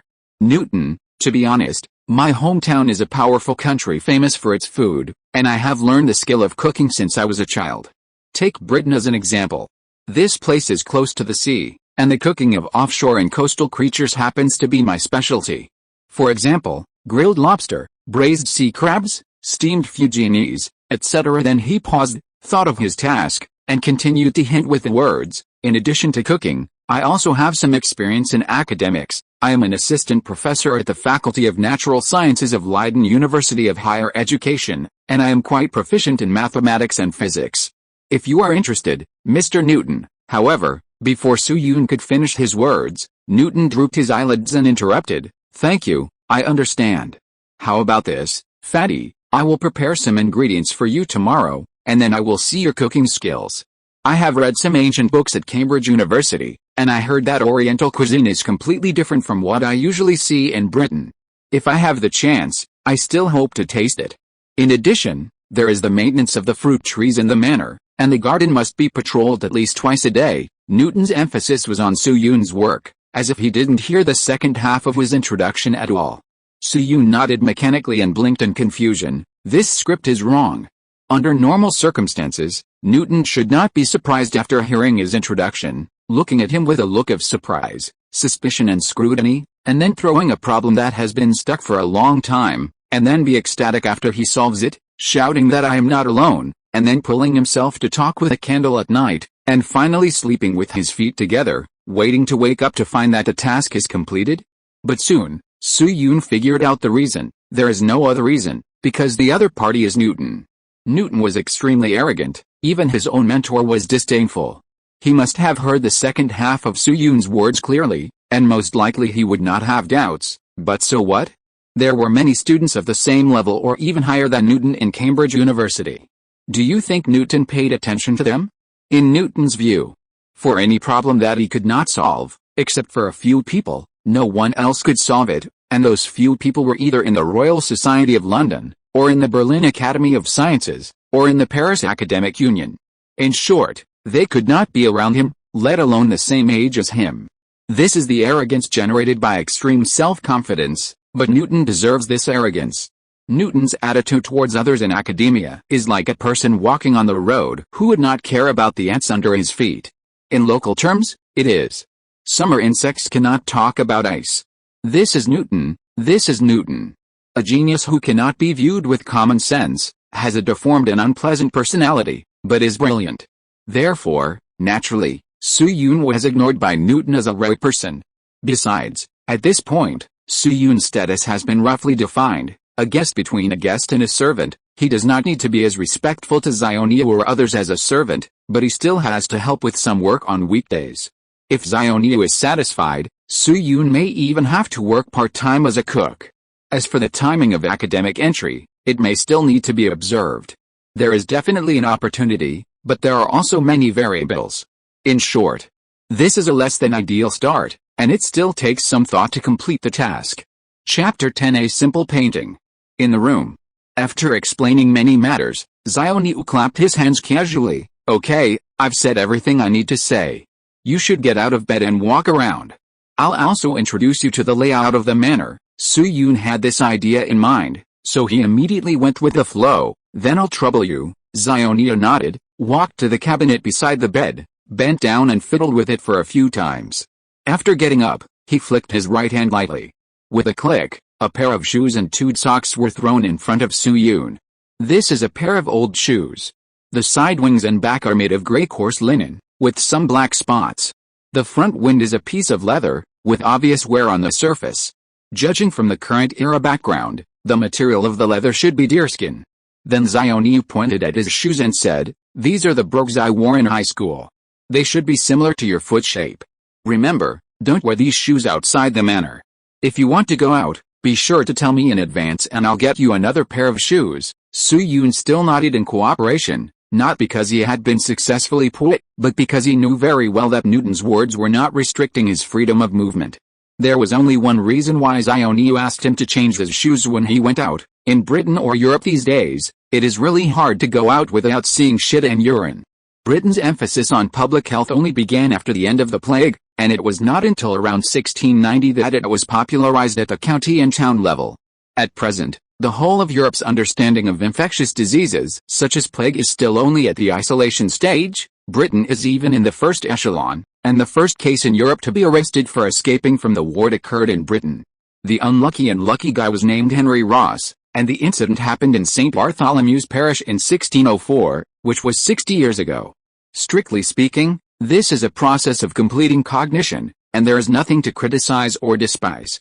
The peak of European feces and urine culture was around the 12th century AD, when all kinds of fancy operations came out. For example, the famous high heels were invented to prevent getting stained with algae. Of course, it is a fact that feces and urine still exist in public areas in the UK. Especially in places like Lincolnshire where there are many cattle and sheep, the smell is so bad when you go out. This is why Newton thought Su Yun was extravagant at first. He would not even be willing to leave the house with warm boots made of this material, but Su Yun wore them outside for a long time. If it were not for the little money in the future, Xiaoniu would not have been able to say profligate at this time. Su Yun did not know that he had been labeled a prodigal and a dog-rich man by Xiaoniu. At this time, he was rolling down from the bed and picking up a tweed sock. God has mercy on me. After 10 chapters, our protagonist finally got out of bed, tears in my eyes. Su Yun put on the stockings awkwardly, looked at the big toe sticking out of the hole in the stockings, rolled his eyes silently, and picked up the brogues on the ground. Brogues, also known as Baroque shoes, originated from the work shoes worn by the Scottish and Irish when working in the Highlands in the 16th century. They are practical and wear-resistant. This kind of shoes was relatively popular in the 17th century, and its status was lower than that of Oxford shoes and Derby shoes. It was considered a standard for students in some middle schools. However, in the 20th century, brogues were discovered by the Duke of Windsor from the countryside, and then gradually became a symbol of gentlemen. Newton's pair of brogues was relatively intact, and with Newton stockings with several holes in them, it was not particularly uncomfortable to wear. Of course, don't think about the image. The aesthetics of the whole UK these days are a bit fancy. In the Victorian era, men had to wear skirts, and the clothes were so big that they looked spooky. From the perspective of the 21st century, it is almost a repressive door god costume that is hung at the door to ward off evil spirits and at the head of the bed to prevent pregnancy. Fortunately, his outfit was not visible to acquaintances at this time, so after putting on his shoes, Su Yun followed Newton out of the bedroom calmly. Just as Newton said before.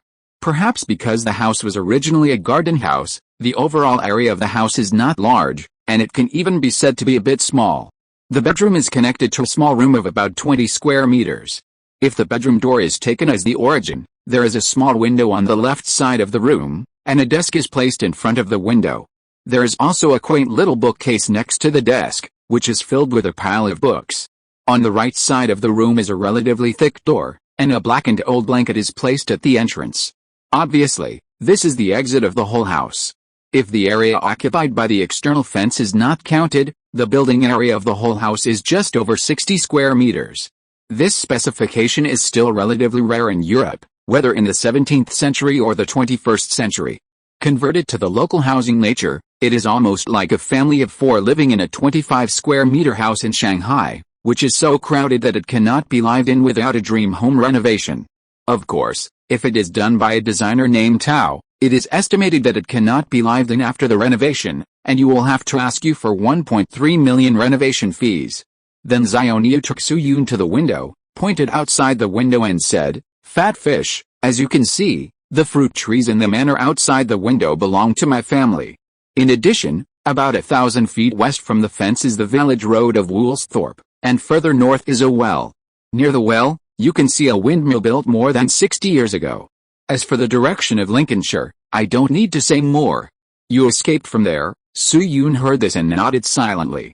Although he was an apple that fell from the sky and didn't know where Lincolnshire was, he didn't have the idea and need to go to Lincolnshire at the moment, so there was no need to create unnecessary trouble.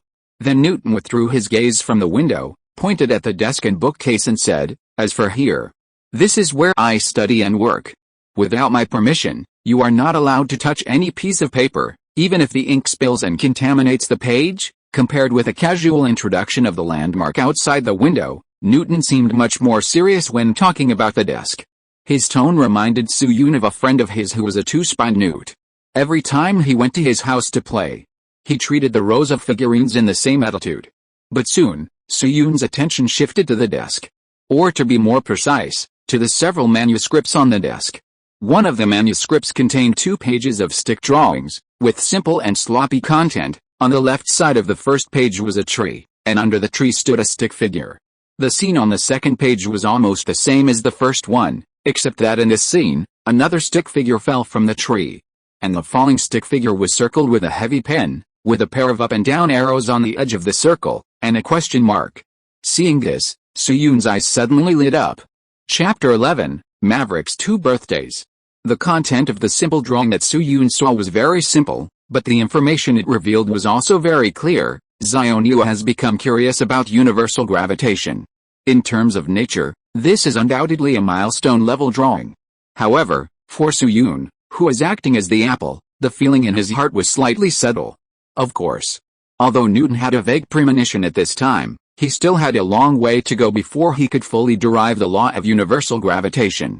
Readers who were not mad at their physics teacher should know this concept. There is a difference between gravity and universal gravitation. Gravity is the force that an object receives due to the attraction of the Earth, while universal gravitation refers to the tendency of objects to accelerate towards each other. And the direction of gravity is always vertically downward, not necessarily pointing to the center of the Earth. Only at the equator and the poles does it point to the center of the Earth, while the direction of universal gravitation points to the center of the Earth. On the ground, the gravity received by an object is a component of the universal gravitation between the object and the Earth, and the other component of universal gravitation is used to provide the centripetal force required for the object to rotate with the Earth. So the acceleration of gravity is the largest at the poles and the smallest at the equator. For this reason, the derivation of universal gravitation requires 3 concepts: Kepler's 3 laws, fluxions derived by Newton himself, and Hooke's elliptical orbit. That's right. It was not Newton who first determined a hypothetical experiment of the Earth's gravitational object, but Hooke, who later fell in love and hate with Newton. This hypothetical experiment is actually very simple. If an object is thrown horizontally from a high tower, assuming that the Earth can penetrate it without resistance, what should be the final trajectory of the object? Newton proposed that the trajectory of the object should be a spiral line, which will eventually stop at the center of the Earth. Lord Hooke believed that the horizontally thrown object would not lose any energy and should orbit the Earth in an elliptical orbit and return to its original position. Of course, Hooke said the elliptical orbit by intuition, but he did not deduce it. He only derived the inverse square law with Huygens, the basis of which is to treat the planetary orbit from an ellipse as a circle. So students who failed in this subject in high school should stop scolding Liu and scold Hooke instead. But Liu was such a coward. When faced with Hooke's opinion, he said he accepted it in his heart, but he didn't show it. Then he secretly calculated it by himself. At that time, Zhang had already derived fluxions, so with the last piece of the puzzle, he finally derived the law of gravity. Therefore, the derivation process of universal gravitation is not as simple as smashing an apple to get results. Unless Soo-yoon lists a bunch of derivation processes such as E equals .et, it is meaningless to simply imply why I am falling down. And if you want to let Zhang, who is arrogant, watch you derive quietly, it is impossible without some friendship. Just 5 months before Zhang returned to his hometown, a girl from Trinity College wanted to ask Zhang a question. Because she wasted some time. The girl was directly splashed with ink on her face by Zhang. This matter was recorded in the files of Trinity College. By the way, there are more than a dozen similar files on Zhang, who is incorrigible.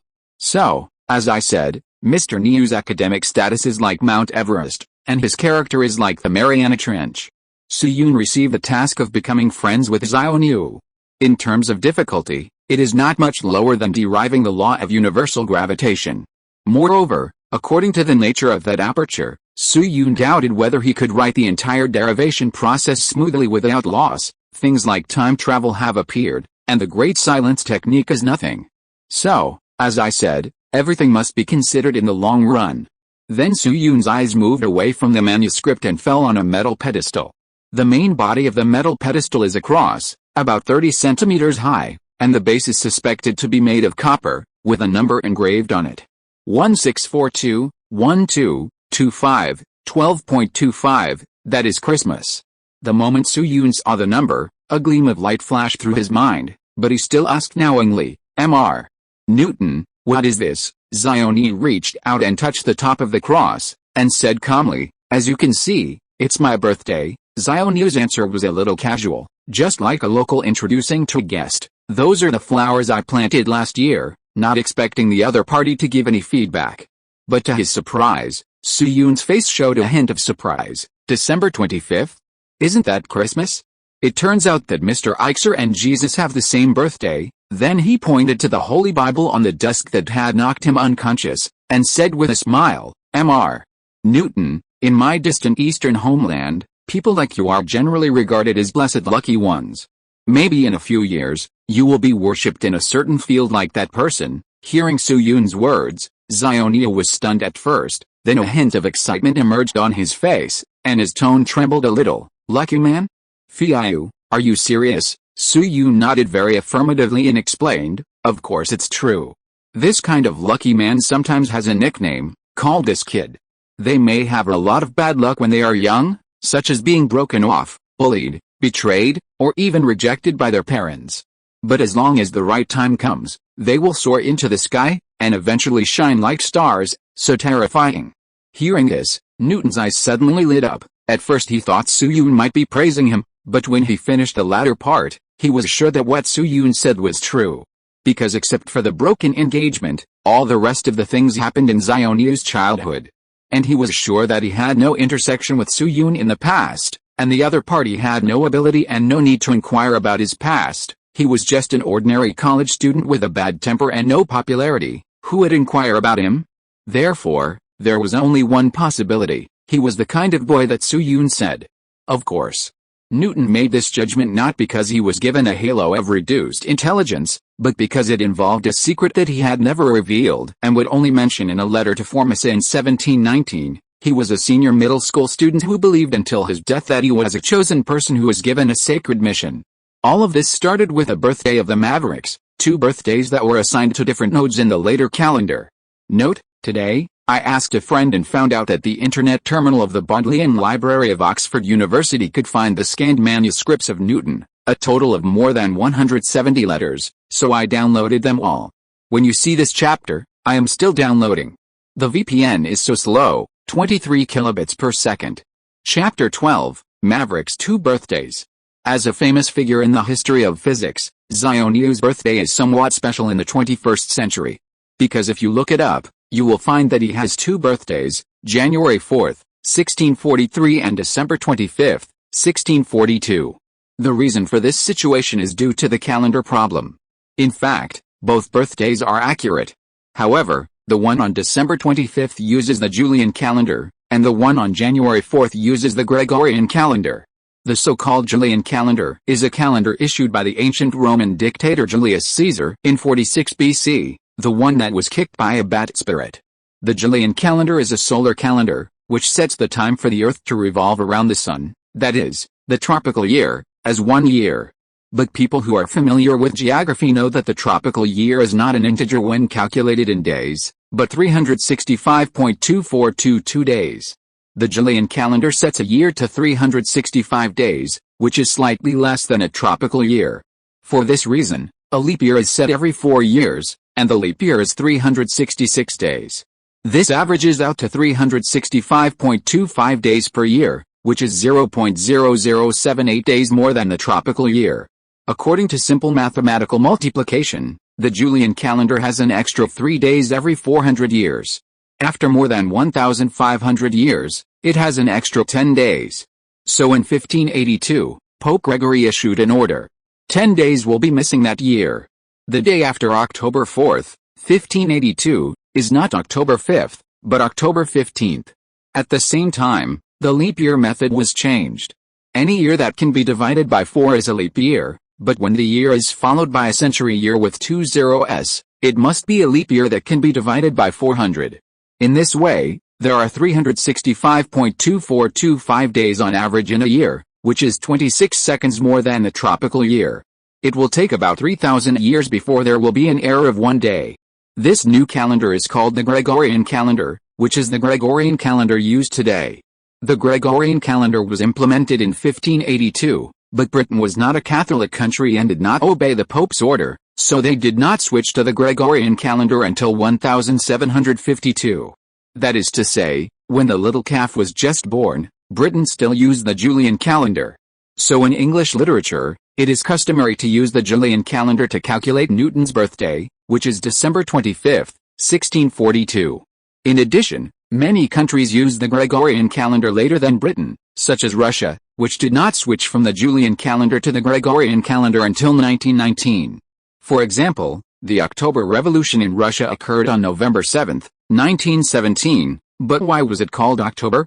Because Russia was still using the Julian calendar at that time, and that day was October 25, 1917 in the Julian calendar. But after other countries switched to the Gregorian calendar, the Orthodox Church in Russia and other countries still insisted on using the Julian calendar.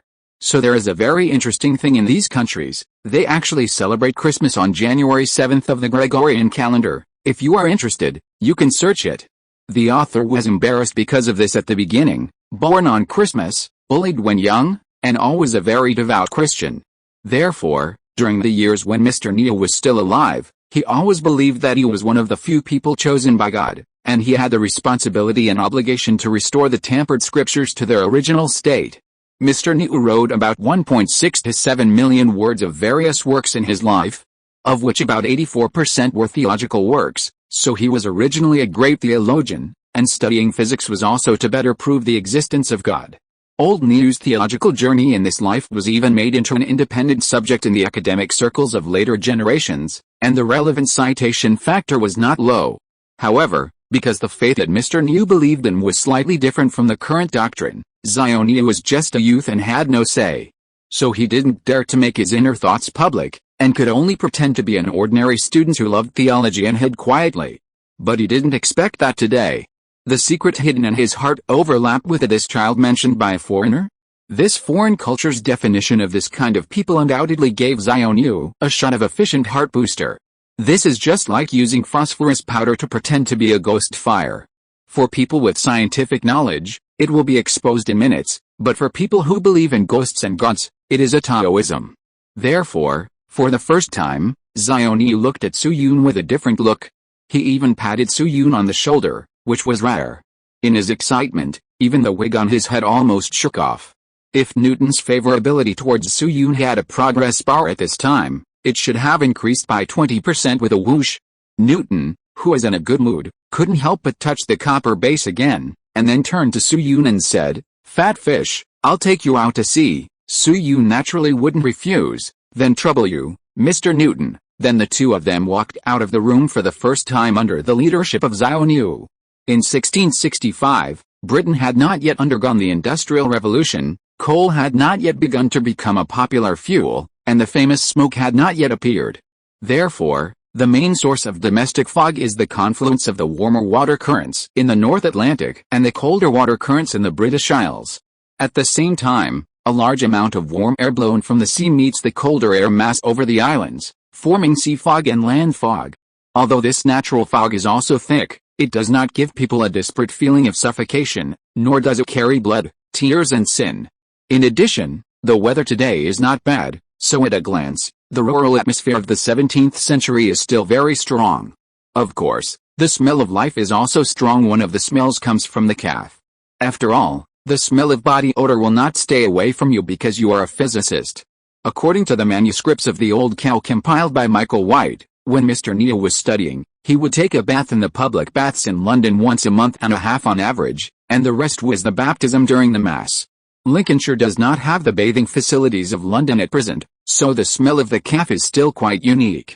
Perhaps it was because Su Yun's previous description of this boy was in line with his expectations. Xiaoniyu's attitude was much more enthusiastic than before. He pointed to the north of the house and took the initiative to introduce, "Fat fish, there is the only windmill in Woolsthorpe in that direction. The flour used by every family to make bread is ground from there. But if you want to grind flour, you'd better line up early, otherwise there will be a group of ants standing there watching you. Those village women are a bit gossipy, especially your oriental appearance. It's really too curious." Hearing Newton's words, Su Yun, who had been very calm before, suddenly had a picture of a bunch of ants pointing at him in his mind. "Look at him, Mrs. Lennon, he looks even more peculiar than Benjamin next door. Aunt George, please stop your stupid groundhog behavior, it's very rude. Oh my dear God, you are not attracted to this boy. If Uncle Henry sees it, he will be mad." Thinking of this, Su Yun's forehead immediately broke out in a row of cold sweat. My goodness, the ant at the entrance of the village is indeed an almost unsolvable creature in ancient and modern times. Both at home and abroad. Then Xiaoniyu introduced several other relatively less obvious places, and finally patted Su Yun on the shoulder. "Feiyu, come with me." Su Yun regained his composure and followed Xiaoniyu obediently for a few steps to a low storage room. Then Xiaoniyu took out an ancient key from his body. The appearance was extremely rough, and even had some rust on it. The modern pin lock was not invented until 1860 by Niels Yale Jr., and the locks before that were not of high quality. Then Xiaoniyu twisted the lock a few times, pushed open the wooden door, and took out 2 axes. Looking at Xiaoniyu, who looked like a Liangshan hero, Su Yun couldn't help but show curiosity on his face. "Mr. Newton, what are we going to do? Cut some wood, and then take you to my uncle's house to get to know him. We will all have dinner there. Don't worry, my cousins are all very cute." "Oh, my uncle's house." Su Yun nodded subconsciously, but the next second, he suddenly realized something, and his eyes widened as big as 31 Li Ronghaos. "Wait, cousin." Chapter 13. William Iscu. Woolsthorpe village is located in the north of England. There are 3 common tree species in the wild: oak, poplar and cherry. Among them, poplar grows fast and has a low density. In the northern villages that are not covered by fir trees, it is used as firewood all year round. Xiaoniyu is looking for poplars this time, as a preparation for the next visit. After leaving the residence and walking west for about a few hundred meters, Xiaoniyu and Su Yun finally selected a short poplar tree about 1,201 millimeters tall. The process of cutting down the tree is no longer described in detail. After all, this is not a fantasy novel, and there will be no strange creatures such as tree demons and tree people. A circle of poplars as thick as toilet paper can only be slaughtered in front of 2 adult men, and finally cut into several pieces of wood. The only trouble during the period was that Su Yun felt a little uncomfortable in his feet. He was wearing Xiaoniyu's high school shoes, about size 40, which was somewhat different from his size 42. Everyone knows that even a 0.5 centimeters tightness of shoes can be a devastating blow to comfort. Therefore, with several twists of the waist and hips, a red swelling soon appeared on the ankle joint of Su Yun's supporting foot. Seeing this, Su Yun couldn't help but shake his head slightly. This little skin break is not a big problem, but it reflects the many difficulties that will be encountered in the future. In short, it's a difficult start. After about an hour, Xiaoniyu and Su Yun finally finished all the firewood they needed to prepare. It is worth mentioning that Xiaoniyu did not take any time off during the whole process, and did not treat Su Yun as a servant or slave. He wore Su Yun's shoes on his feet, but he worked hard to help Su Yun share the work, and even occasionally talk to Su Yun.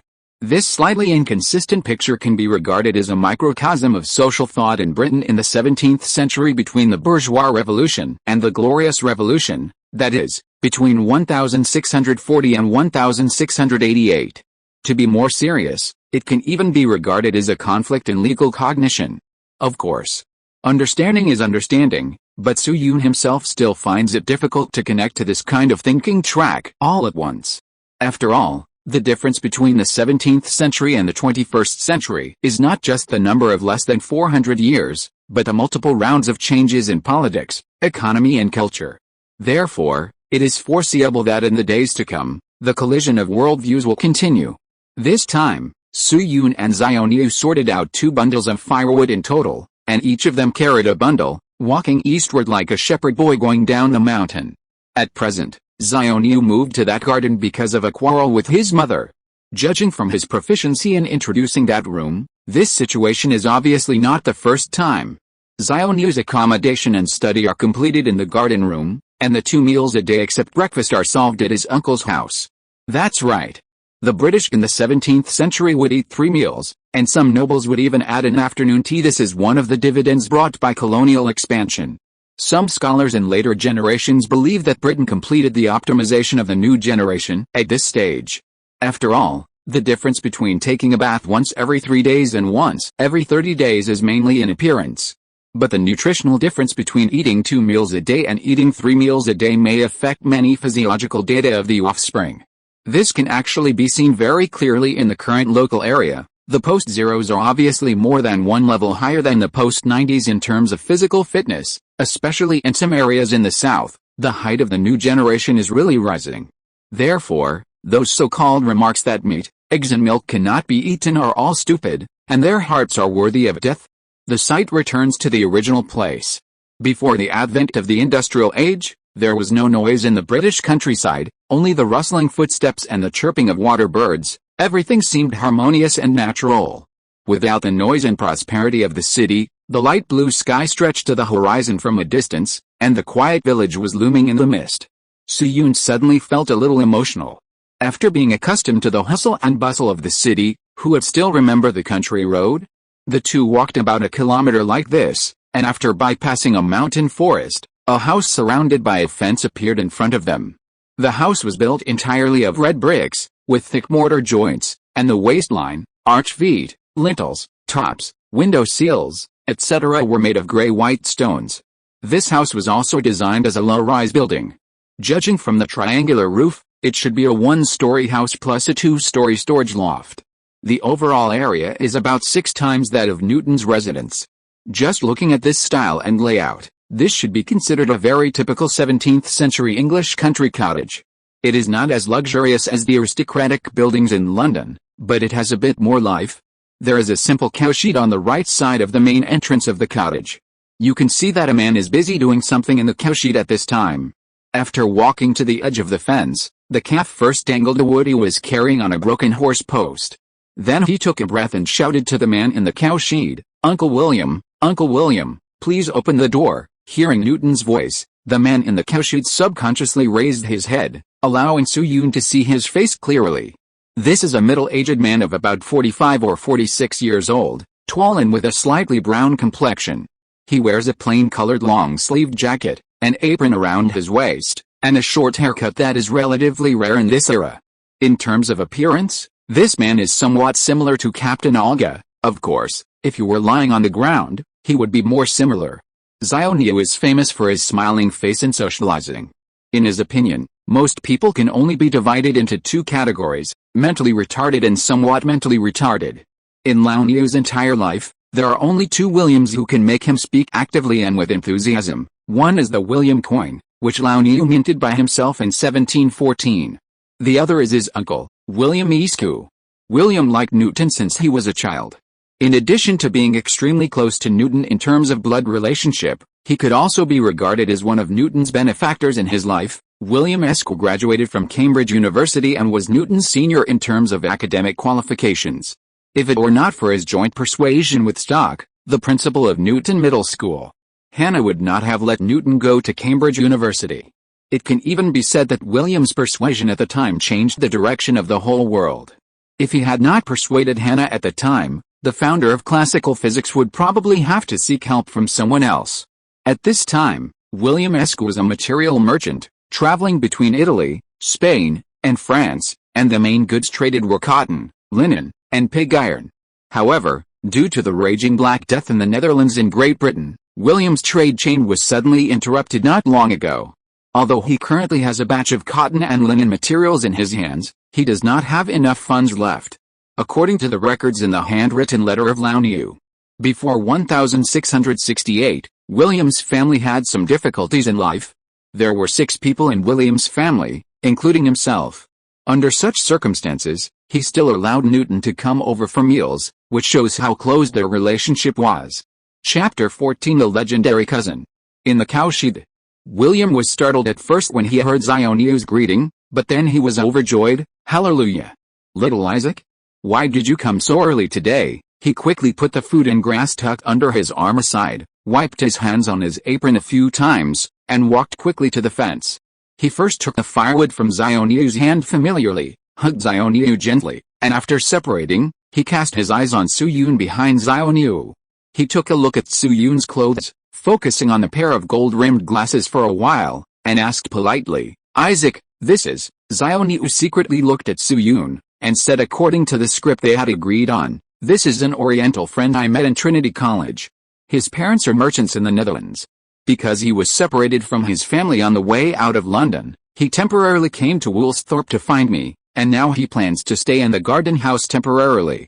You see, the pair of shoes on my feet is the gift he brought. As soon as Xiaoniu finished speaking, Su Yun bowed to William. Hello, my name is Li Feiyu. My ancestors came from the Fengling Yuan sect in the east, and currently settled in the Netherlands. Hello, I am William Askew, Isaac's uncle. William walked up to Su Yun and gave him a simple hug, with a subtle expression on his face. Mr. Feiyu, right? I didn't expect that Isaac, who has been in London for a few years, could actually make a friend from a foreign country. This is really pleasant news. Mr. Fatfish, on behalf of the Askew family, I welcome you to Woolsthorpe. Although this small village is not as prosperous as London or as luxurious as Amsterdam, please believe me, you will love it here. Su Yun nodded with a dry smile, and his eyes kept twitching. Good guy, it's Fatfish again. By the way, why do these British people always like to say the second tone? Isn't the name Feiyu a good one? Just as Su Yun was talking to William, the room behind William was suddenly opened, and a blonde girl of about 17 or 18 years old walked out.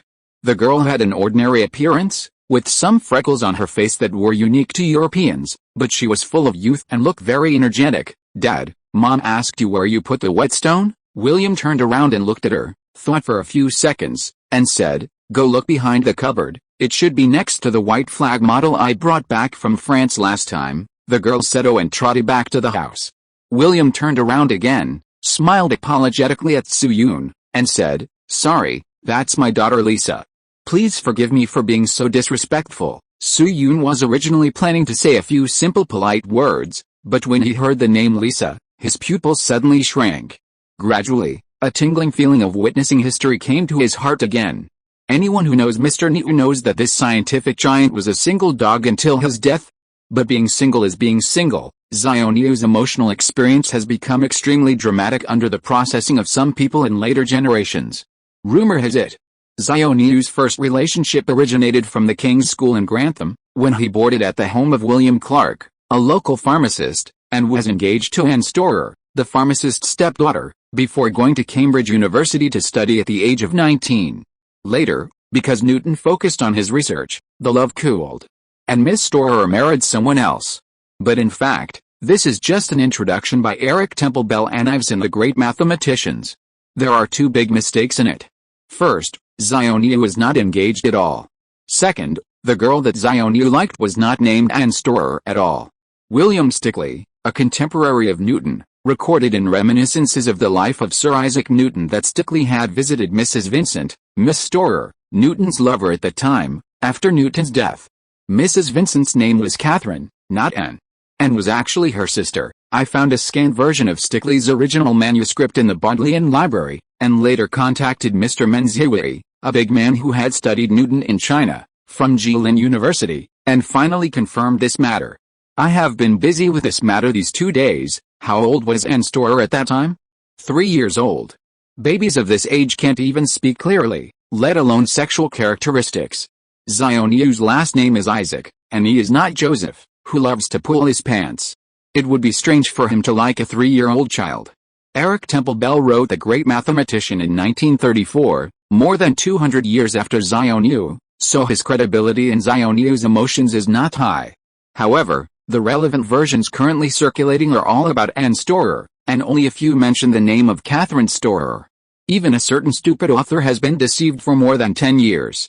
If we continue to think about it, I don't know how much similar untrue but long-established information is still being spread without being dialectically verified. Let's return to the original topic. In addition to Catherine, Xiaoniu also has a very famous emotional experience. It is rumored that once, Xiaoniu fell in love with a girl, but when he proposed to her, his mind was distracted, and only the infinite binomial theorem was left in his mind. At that time, Xiaoniu was a pipe smoker, so he grabbed the girl's finger, mistakenly took it as a pipe cleaner, and forced it into the pipe. The girl screamed in pain, and after shouting "You don't care about me at all" in a Kyongyao style, she left him, and Xiaoniu never married. This rumor does not mention the time, place, or person. The narrator can actually read Newton's mind at that moment, which is a bit too far-fetched. In addition, a large number of researchers in later generations have conducted research, not to mention the girl, even the pipe ash has not been found.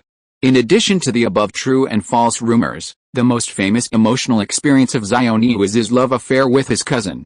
It is said that Newton lived in his uncle's house when he was avoiding the plague in 1665, where he fell in love with his cousin who was smart, studious, and thoughtful. The cousin also liked this knowledgeable, insightful, and good at convincing people with reason. They often took walks together, and Newton liked to give long speeches impromptu, and the content of his speeches was mostly about the problems he was studying and researching. Although the cousin did not understand, she still listened patiently and seemed to find it very interesting, and the two developed feelings for each other. But Newton was shy by nature and did not express his love to his cousin in time. When he returned to Cambridge University, he concentrated on scientific research again. He never paid much attention to his personal life. But his cousin mistakenly thought that Newton was cold to her, so she married someone else in disappointment. No one knows the authenticity of this relationship. In the mouths of many marketing accounts, the name of Newton's cousin is even the same as the woman who was proposed to above, and was directly taken over with a simple title. However, unlike the woman who cannot be found in any of the above documents, Newton's cousin does exist. Her name is Lisa Ask, derived from the scanned copy of the 13th handwritten manuscript of Newton, manuscript 1712 in the Bodleian Library. Newton did often go to his uncle's house during his stay in Woolsthorpe. More importantly, before his death, the old cow gave some of the manuscripts and inheritance to Lisa Ask's children. The remaining Hannah's children, or the other 3 children of his uncle William, did not enjoy this treatment. In addition, according to the autobiography of Edmund Halley, the discoverer of Halley's Comet and the friend of Maverick, Maverick once mentioned the past with his cousin to him. Therefore, from the perspective of literature, Xiaoniu is likely to have had such a love affair that started but ended. It can be seen from this that long-distance relationships really don't have any good results. What? You don't even have a girlfriend for long-distance relationships? That's fine. If you're listening to this novel on a channel other than Fanfic World, it means they downloaded and uploaded it without effort. We cordially invite you to visit our channel, Mundo Fanfic Novelis. There you'll find the original version of this story, and you can explore many other novels of various genres. We're waiting for you to immerse yourself in a world of incredible novels. Chapter 15, We Are Relatives. After introducing and recognizing each other's identities, William Escu quickly brought Xiaoniu and Su Yun into the house. Friends who are familiar with history should know that the 17th century is a keynote in British history. In 1637, the bourgeois revolution broke out. By 1688, Britain finally established a bourgeois constitutional monarchy system, and capitalism began to develop rapidly. The current time point is 1665. The Victorian architectural style that swept the world with the constitutional monarchy in later generations has not yet appeared, so most rural buildings have a very strong Dutch style. For example, the house where William and his family live. In addition to the red brick material that Su Yun noticed earlier, there are also steep sloping roofs, battlements, chimneys, etc. on the building outline. The shapes of these additional modules are also bumpy and asymmetrical on the outside, and the windows are mostly square and large. The arrangement of the windows is also very casual, and a few climbing plants can be seen. However, the exterior of this house looks quite petty bourgeois, but if you look closely, you will find that many parts of it have been stained or even aged, and the actual situation of the whole building is far from being as low-key as it looks at first glance. As a physics master from the later generations, Su Yun certainly knows the life trajectory of William Ask. The current William Ask can be described in one word: non.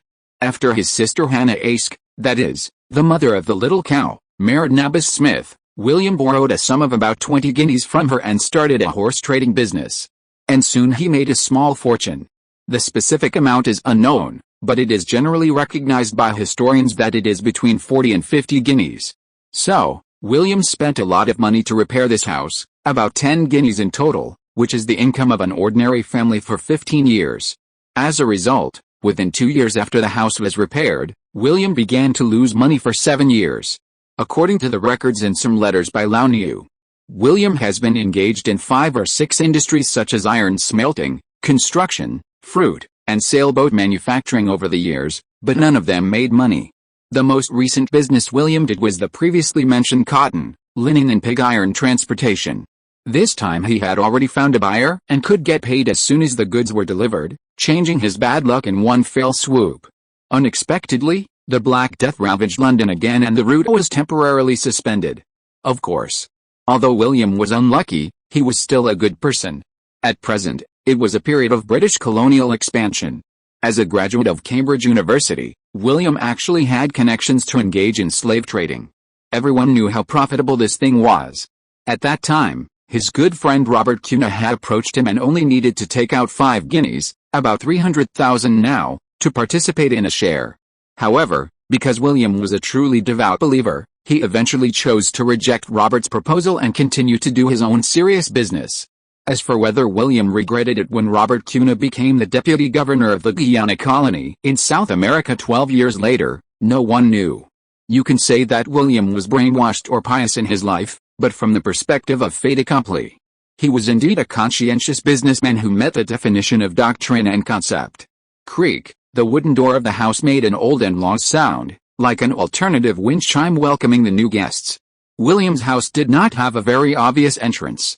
After all, in addition to Switzerland and Italy, there are many European and American countries in later generations that do not have the habit of wearing and taking off shoes. They either walk around the house with shoes on, or walk around in socks or barefoot. This habit has something to do with the difference between stone buildings and wooden buildings. Whether it is good or bad depends on the words.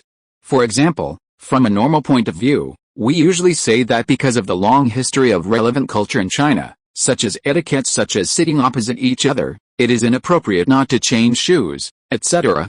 But when this word comes into the mouth of some people who have received money, it can be turned into a statement that the roads abroad are very clean, so you don't need to change shoes when you go home. Okay, let's return to the original place. When Su Yun walked into the house, along with the creaking sound of the wooden door, there was also a strange smell mixed with various things. There are body odor, musty smell, damp smell, etc. It is like drinking water soaked in a straw mat that a 250-pound fat man has slept on for 3 months without air conditioning in the summer. It is still quite shocking for modern people. Fortunately, Su Yun has a strong tolerance in this regard, so he quickly adjusted his state and began to look at the layout of the house. Unlike the strong British country style on the outside, the environment in William's home is simply terrible. The entrance of the house is connected to a rectangular living room with marble floors. A fireplace has been dug out on the left wall of the living room. Above the fireplace hangs a mural with a missing corner, which seems to be related to the doctrine. There are several wooden chairs and a recliner around it. It is not difficult to see from the blackened animal fur on the recliner that these should be furniture purchased by William when he was not losing money. In addition, there are only a few boxes of sundries such as chopping boards and pots in the living room, and a triangular sloping roof on the top. The white walls, stained with years, were decorated with cracks of age, and some scratches left by the condensation of mud and sand after water seepage could be seen. There was no double-eaved 9-ridge roof, no interlaced brackets, and no yellow tiles covering the roof. It was ordinary and a bit boring. The living room was divided into 2 at the end. One of them led to a room with a narrow entrance. Judging from the table similar to a sink and the wooden barrels on the ground, this should be a place similar to the back kitchen. The other end of the end could not be seen clearly due to the obstruction of vision, but if nothing unexpected happened, the corridor would most likely be a bedroom or study. While Su Yun was looking at the layout of the house, he suddenly heard a little noise behind him. Su Yun turned his head subconsciously, and the next second, his sight met a pair of cute big eyes. The owner of the eyes was a little girl of 5 or 6 years old, with blonde hair and a shabby and thin clothes. At this time, the girl's face was covered with a lot of mud and sawdust, as if she had just come back from playing outside. Su Yun couldn't help but grumble in his heart when he saw this. He didn't know what fun there was outside in such a cold weather. However, even though he was complaining in his heart, the little girl's appearance was still very pleasing and healing, so he naturally smiled. "Hello, little sister." The little girl blinked her cute big eyes, raised a little arc at the corner of her mouth, and then took out a black thing from behind. Then, before Su-yoon could see clearly, she waved her little hands. There was a snap. This thing hit Su-yoon on the head. By the way, Su-yoon was quite familiar with this thing. He had played with it many times when he was a child, but he had never been hit in the face. It is called cow dung.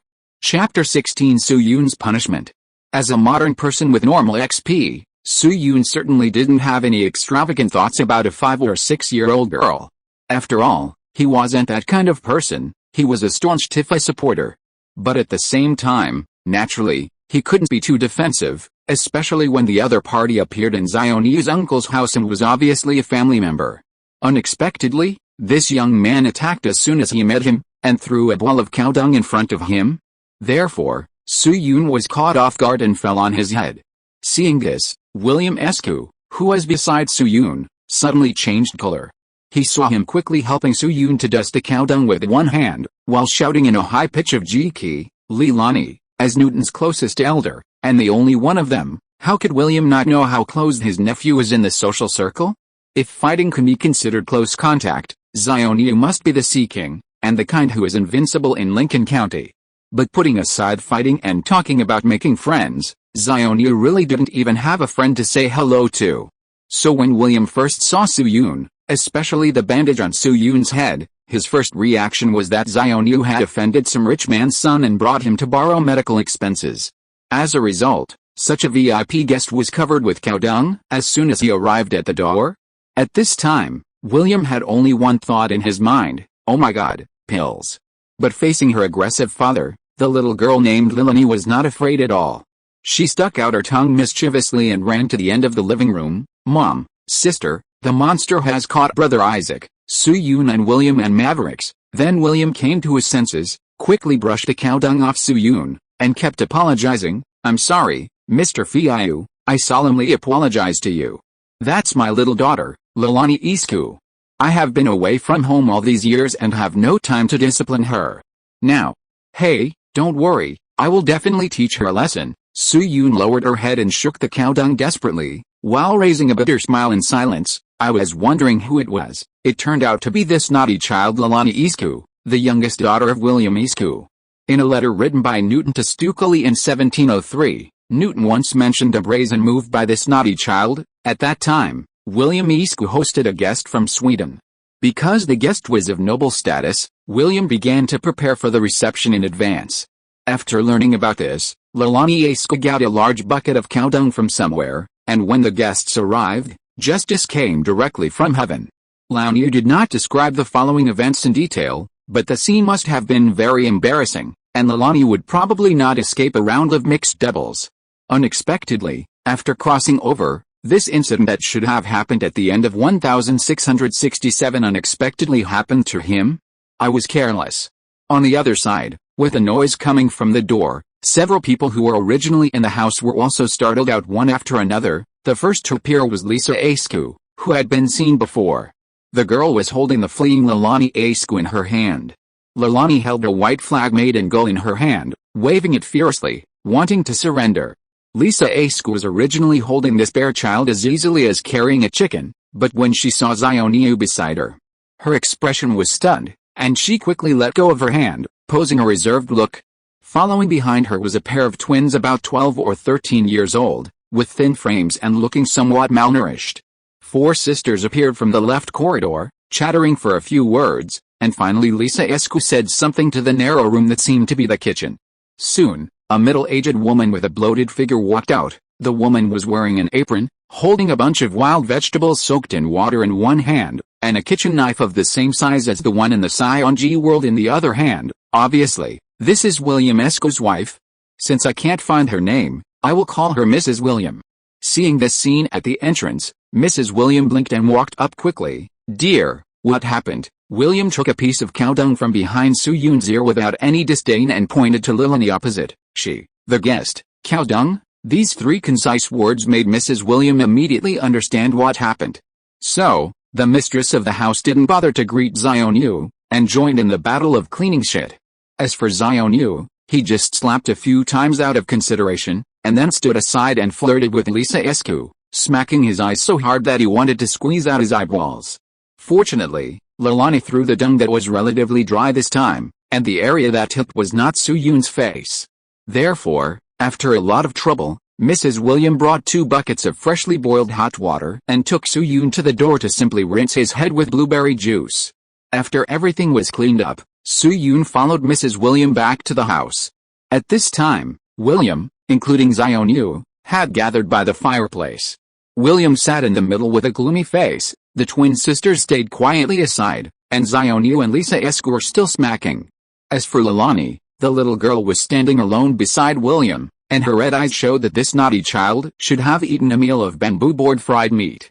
Seeing Suyun enter, William stood up quickly and walked to him with Leilani. "Leilani, come over and apologize." Leilani pouted, rubbed her left arm, and said sullenly, "I'm sorry, Mr. Fatty." William on the side took out a stick of sea buckthorn tree, the kind with many thorns on the branches. "Many people will be scratched by it if they are not careful, Mr. Fatty. According to the Comis Act, you can now give Leilani no more than 20 lashes." Suyun had already prepared a few polite words, but he was stunned when he heard this, and then he thought of something. Yes, this is Britain, Great Britain, with a lot of weird laws. As the birthplace of common law, Britain's legal system has had a profound impact on countries around the world. British law is also one of the most continuous and oldest laws in the world. Some current laws were enacted hundreds of years ago, are extremely weird, and are still in effect today. For example, the Treason Act of 1848 stipulates that if a stamp with a queen's head is pasted upside down on an envelope, it will be considered treason. There is also the Prohibition and Inspection Act of 1998, which stipulates that any British citizen who detonates a nuclear device and dies with others, whether at home or abroad, will be sentenced to life imprisonment. For example, if a whale dies on the beach, the whale's head automatically belongs to the Queen, and the Queen has the priority right to occupy the whale's tail. Recommended book, The Strange Laws of Old England. It is really interesting. Therefore, in the 17th century, it was not surprising that the British came up with a law to punish naughty children. However, the law allows it, but Suyun still has some modern values. It is not a good thing for her not to punish a naughty child. So Suyun thought about it and made a decision in his heart. He saw him clench his right fist and straighten it, and pull up the naughty child's left hand with his left hand, parallel to his right hand. Then he picked up the bamboo pole and whipped it 3 times with a medium force. After 3 times, on the arms, 1 large and 1 small, 1 yellow and 1 white, 3 shallow but skin-breaking scars appeared at the same time. Then Suyun pointed at Leilani's arm and said to her, "This is the punishment you deserve. Considering your young age, I will only hit you 3 times. Then he pointed at his right hand that was bleeding and said seriously, "This is my self-punishment for punishing a little girl." It has nothing to do with the law, but it has something to do with morality. Opposite him, Leilani, who was usually fearless, suddenly froze, looked at the arm in front of her in confusion, opened her mouth, but did not speak. Chapter 17: A Bad Lunch and a Bad Night. As the birthplace of common law, 17th century Britain was somewhat similar to the Qin dynasty in China. All possible events were defined by relevant laws, and it could almost be said that an exhaustive method was adopted. From starting a war to family matters, even calling you a fool could be found to have relevant punishment regulations. Right is right, wrong is wrong, and mistakes must be punished, without any room for reason.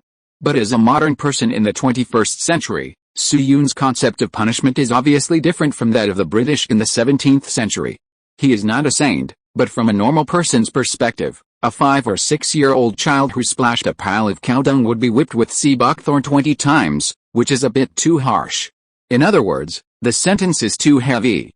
But if you choose to forgive her without doing anything, whether Suyun can get rid of his anger or not, will Leilani repent?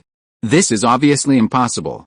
Don't forget that in the real historical line, there was another unlucky person who was pranked by this naughty child. At that time, Leilani was 2 years older than now. Therefore, this behavior cannot be explained by the so-called unintentional mistake. Therefore, after some thinking, Suyun finally made the previous decision.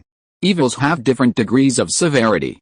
The 3 sea buckthorns that hit Leilani represent Suyun's judgment on the degree of her mistakes.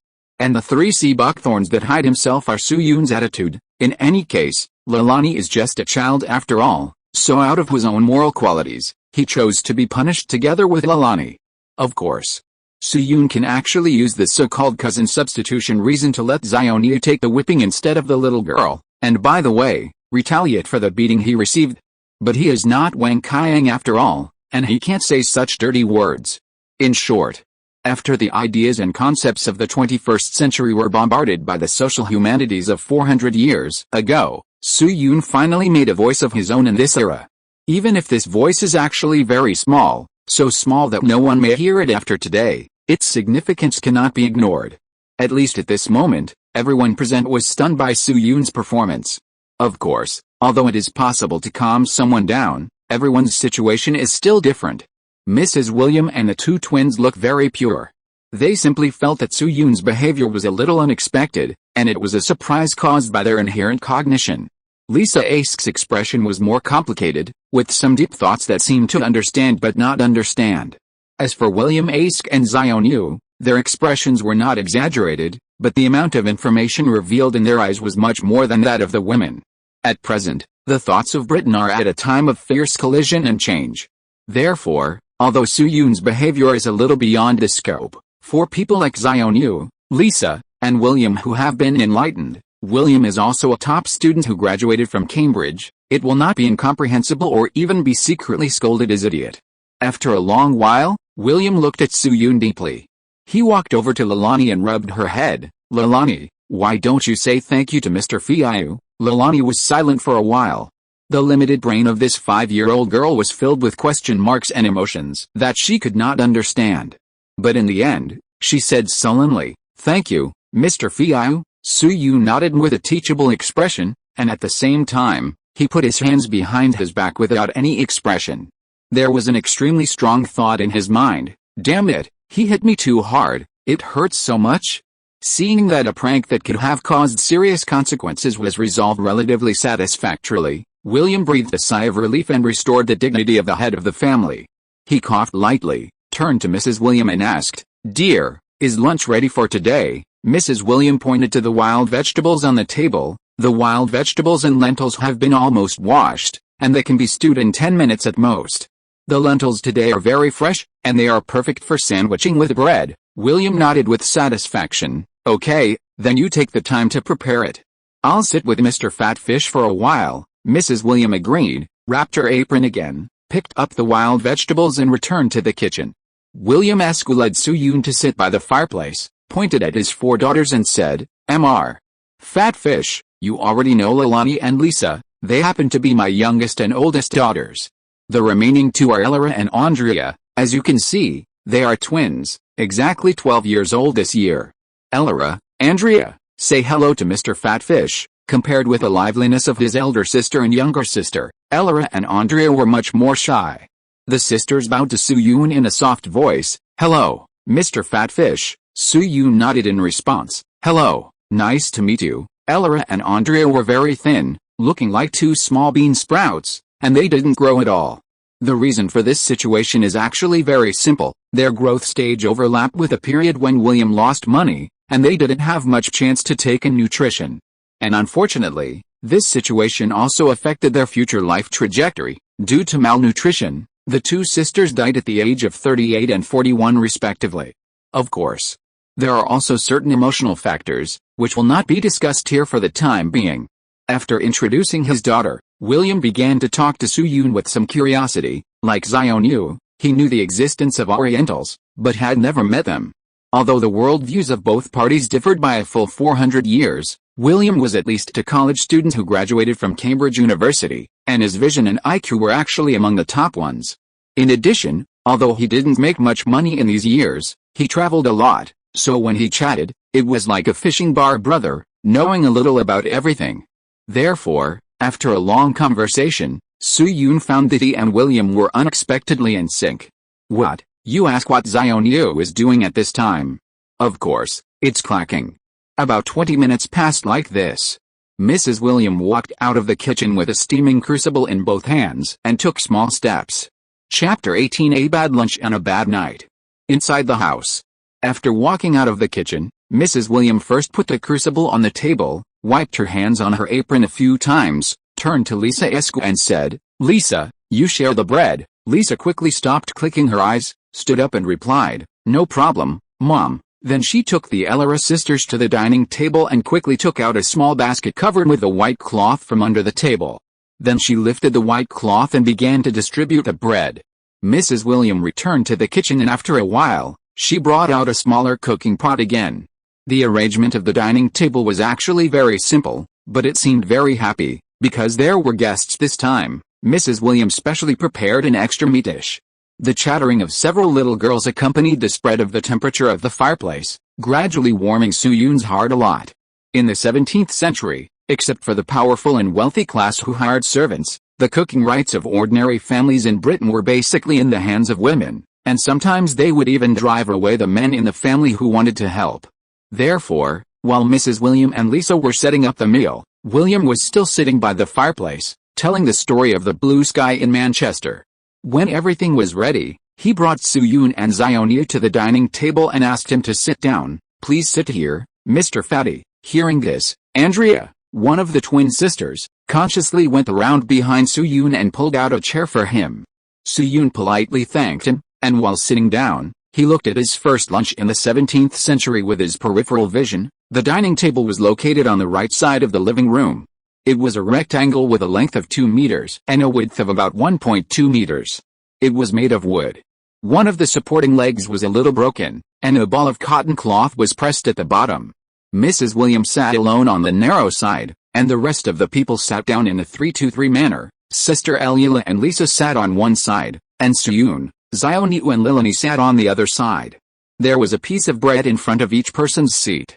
The appearance was a bit bad, like the kind of handmade bread that was not made with a mold, but it looked very thick. Soo-yoon's dinner plate was made in a hurry when he was chopping wood. It was not polished, but Soo-yoon washed it repeatedly in a stream, and it could barely hold things. In front of the dinner plate was a can of butter, with about 30% of the bottle remaining. I don't know whether Mrs. William did it intentionally or not, but the bottle was closest to Soo-yoon's seat. Moving inward, the line of sight came to the center of the dining table. There were 2 iron pots, one large and one small, placed on 2 cotton and linen insulation pads. Both pots contain stews, which is also the favorite cooking method of the British. Just like everything in the country can be served with peppercorns, everything in the UK can be stewed. The more famous ones are Lancashire hot pot and Liverpool stew. It doesn't matter what the base of the pot is. As long as there are onions and potatoes, you can throw in a shoe pad to stew the rest. It is said that when Li Hongzhang first visited England, he saw an English woman stewing 8 kinds of vegetables in a pot, so British stew is also called huji bardun.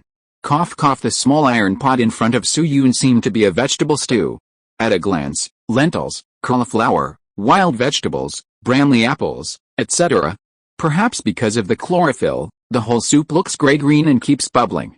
The dish in the big pot is relatively simple, a simple stew eel. As an island country, Britain has always had a developed breeding and fishing industry. Even in the 17th century, the price of fish was very cheap. Therefore, many books or videos say that the meat resources in Britain in the 17th century were relatively scarce. In fact, they all refer to the red and white meat on land. It is still easy to eat fish.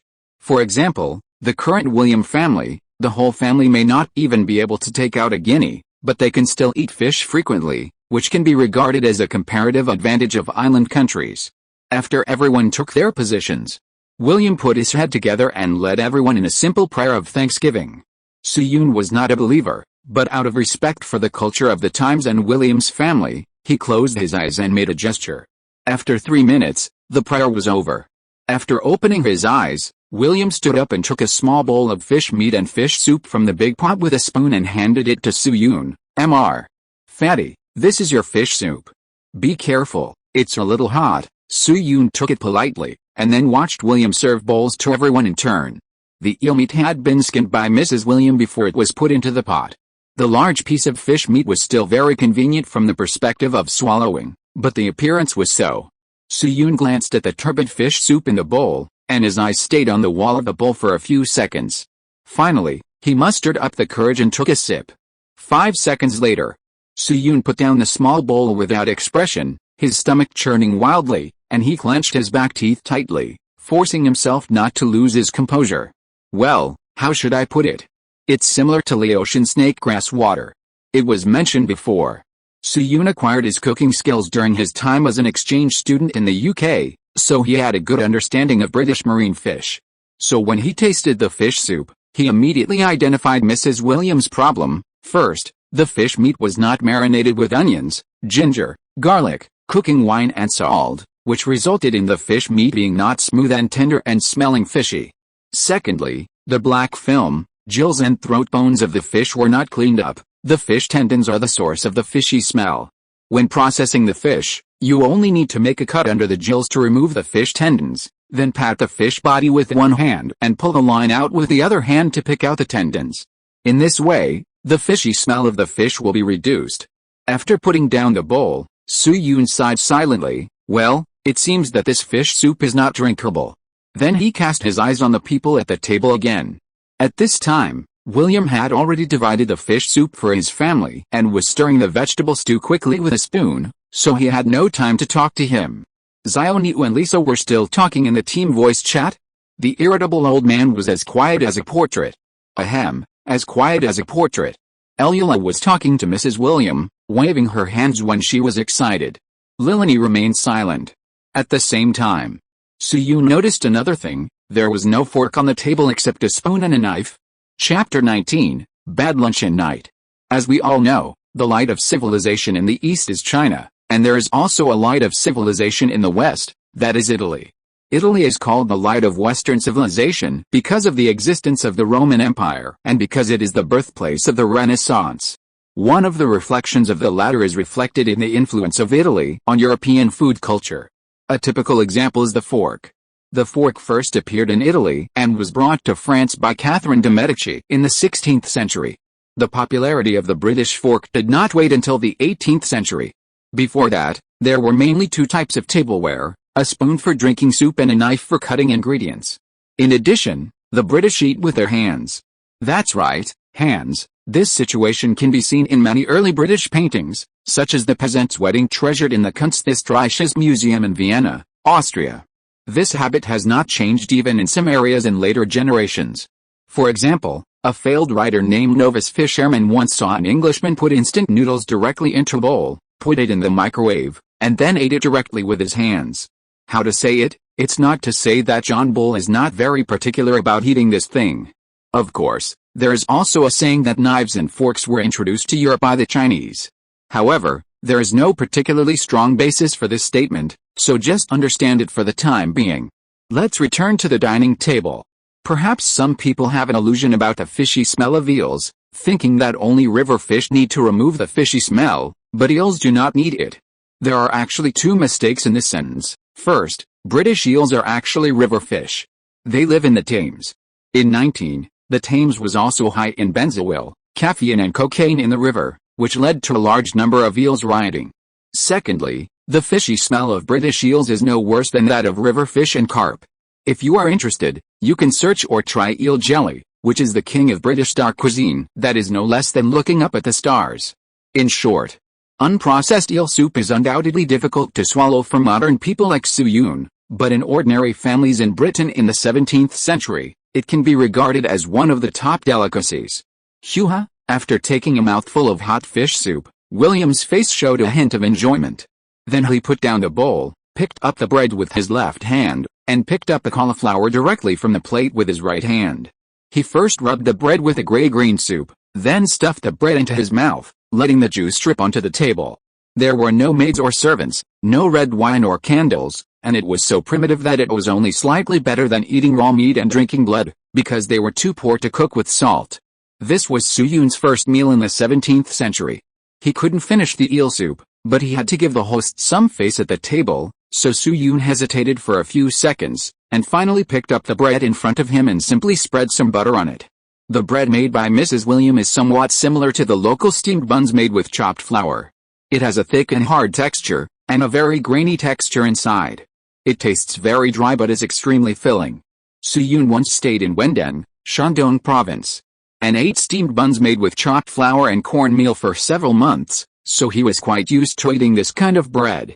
Unlike the local tradition of not talking while eating and not talking while sleeping, John Bull likes to chat at the table.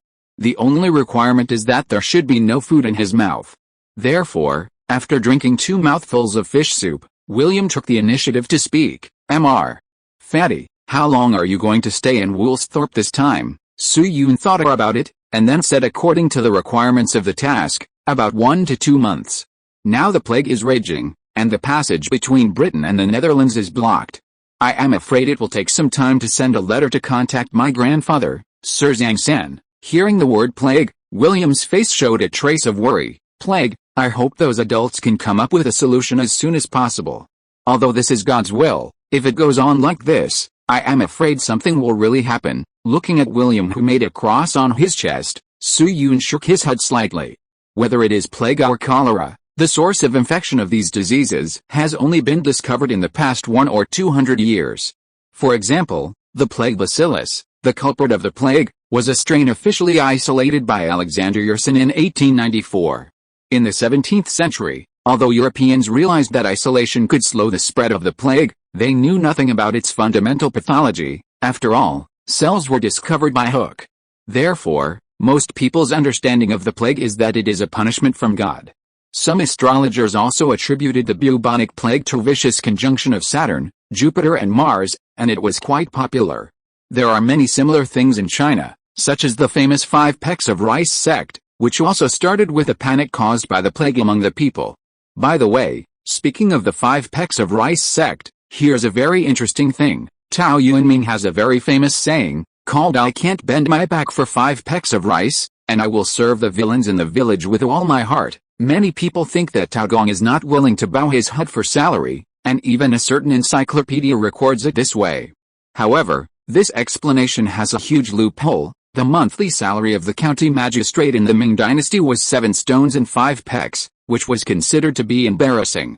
The county magistrate in the Jin dynasty only had 5 pecks? This is obviously impossible. In fact, the 5 Dao of rice here refers to the 5 Dao rice sect, one of the earliest sects of Taoism. Officials have to maintain good relations with this sect. When Tao Gong was appointed as the chief priest of Jiangzhou, he had conflicts with his immediate superior Wang Ningzi, who believed in the 5 Dao rice sect. Later, the inspector who came to inspect was also a member of the 5 Dao rice sect, so he would rather resign than bow down.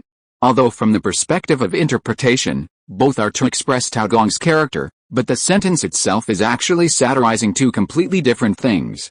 Okay, let's get back to the point. Hearing that Soo-yoon was going to stay in Woolsthorpe for 2 months, William Askell didn't say anything, but Mrs. William raised her eyebrows. If he is going to stay here for 2 months, then doesn't he have to go to the house with Xiaoniu every day to eat? If Soo-yoon is called Soo-yoon, it's okay. A girl's appetite should not be that big, and she is about the same as Lisa. But now Soo-yoon is an upright young boy. As the saying goes, a young boy eats his father out of money. This is a big challenge for William's food inventory. William is now in debt, with only a little life-saving money left under his pillow. Although the family still has some wheat flour and potatoes, it is only enough for the family to survive until January next year. Assuming Soo-yoon's appetite is equal to that of the Ellera sisters and Lisa combined, the family's food rations may only be enough to last until early December, if the plague is still not under control by then. Thinking of this, Mrs. Williams' expression suddenly changed slightly. The new book needs support. Can you vote for me with the monthly tickets you subscribe to other books? In this way, I can have the pleasure of NTR others, and the update will be more powerful. Chapter 20, Bad Luncheon Night. Mrs. Williams' expression changed very subtly, but Soo-yoon, who had been paying attention to William and his wife, saw it. As a visitor from a later generation who was familiar with history, he quickly thought of what Mrs. William was worried about. If nothing unexpected happened, William's rice jar should be empty. According to the normal historical trajectory, William originally thought that the Black Death plague, which would only last for 2 or 3 months, further fermented after the new year, and the duration far exceeded the economic limit that the entire family could bear. Therefore, in desperation, Xiaonia was forced to move to Humphrey Babington's house and became a tutor for Humphrey Babington's younger brother. Oh no, it was tutoring. It was almost half work and half boarding to do research, and then continue the second half of the results. And William's feelings for Xiaonia are beyond words. He has achieved the extreme of a relative and basically treats Xiaoniu as his son. Xiaoniu was forced to move away from here, which shows how embarrassed William's family was at that time. Therefore, Su Yun now has a choice, to help or not to help. In terms of emotion, William's family gave Su Yun a good impression, and helping them would obviously gain a certain degree of favor from the Mavericks. Logically speaking, if the Mavericks moved to Humphrey's house, it would be a problem for Su Yun to follow them. Therefore, Su Yun soon made a decision in his mind, of course, help. Although according to the task prompts, he should not easily involve himself in historical events that he did not participate in. But this restriction should ultimately be reflected in the task score, rather than a direct negation of the rules.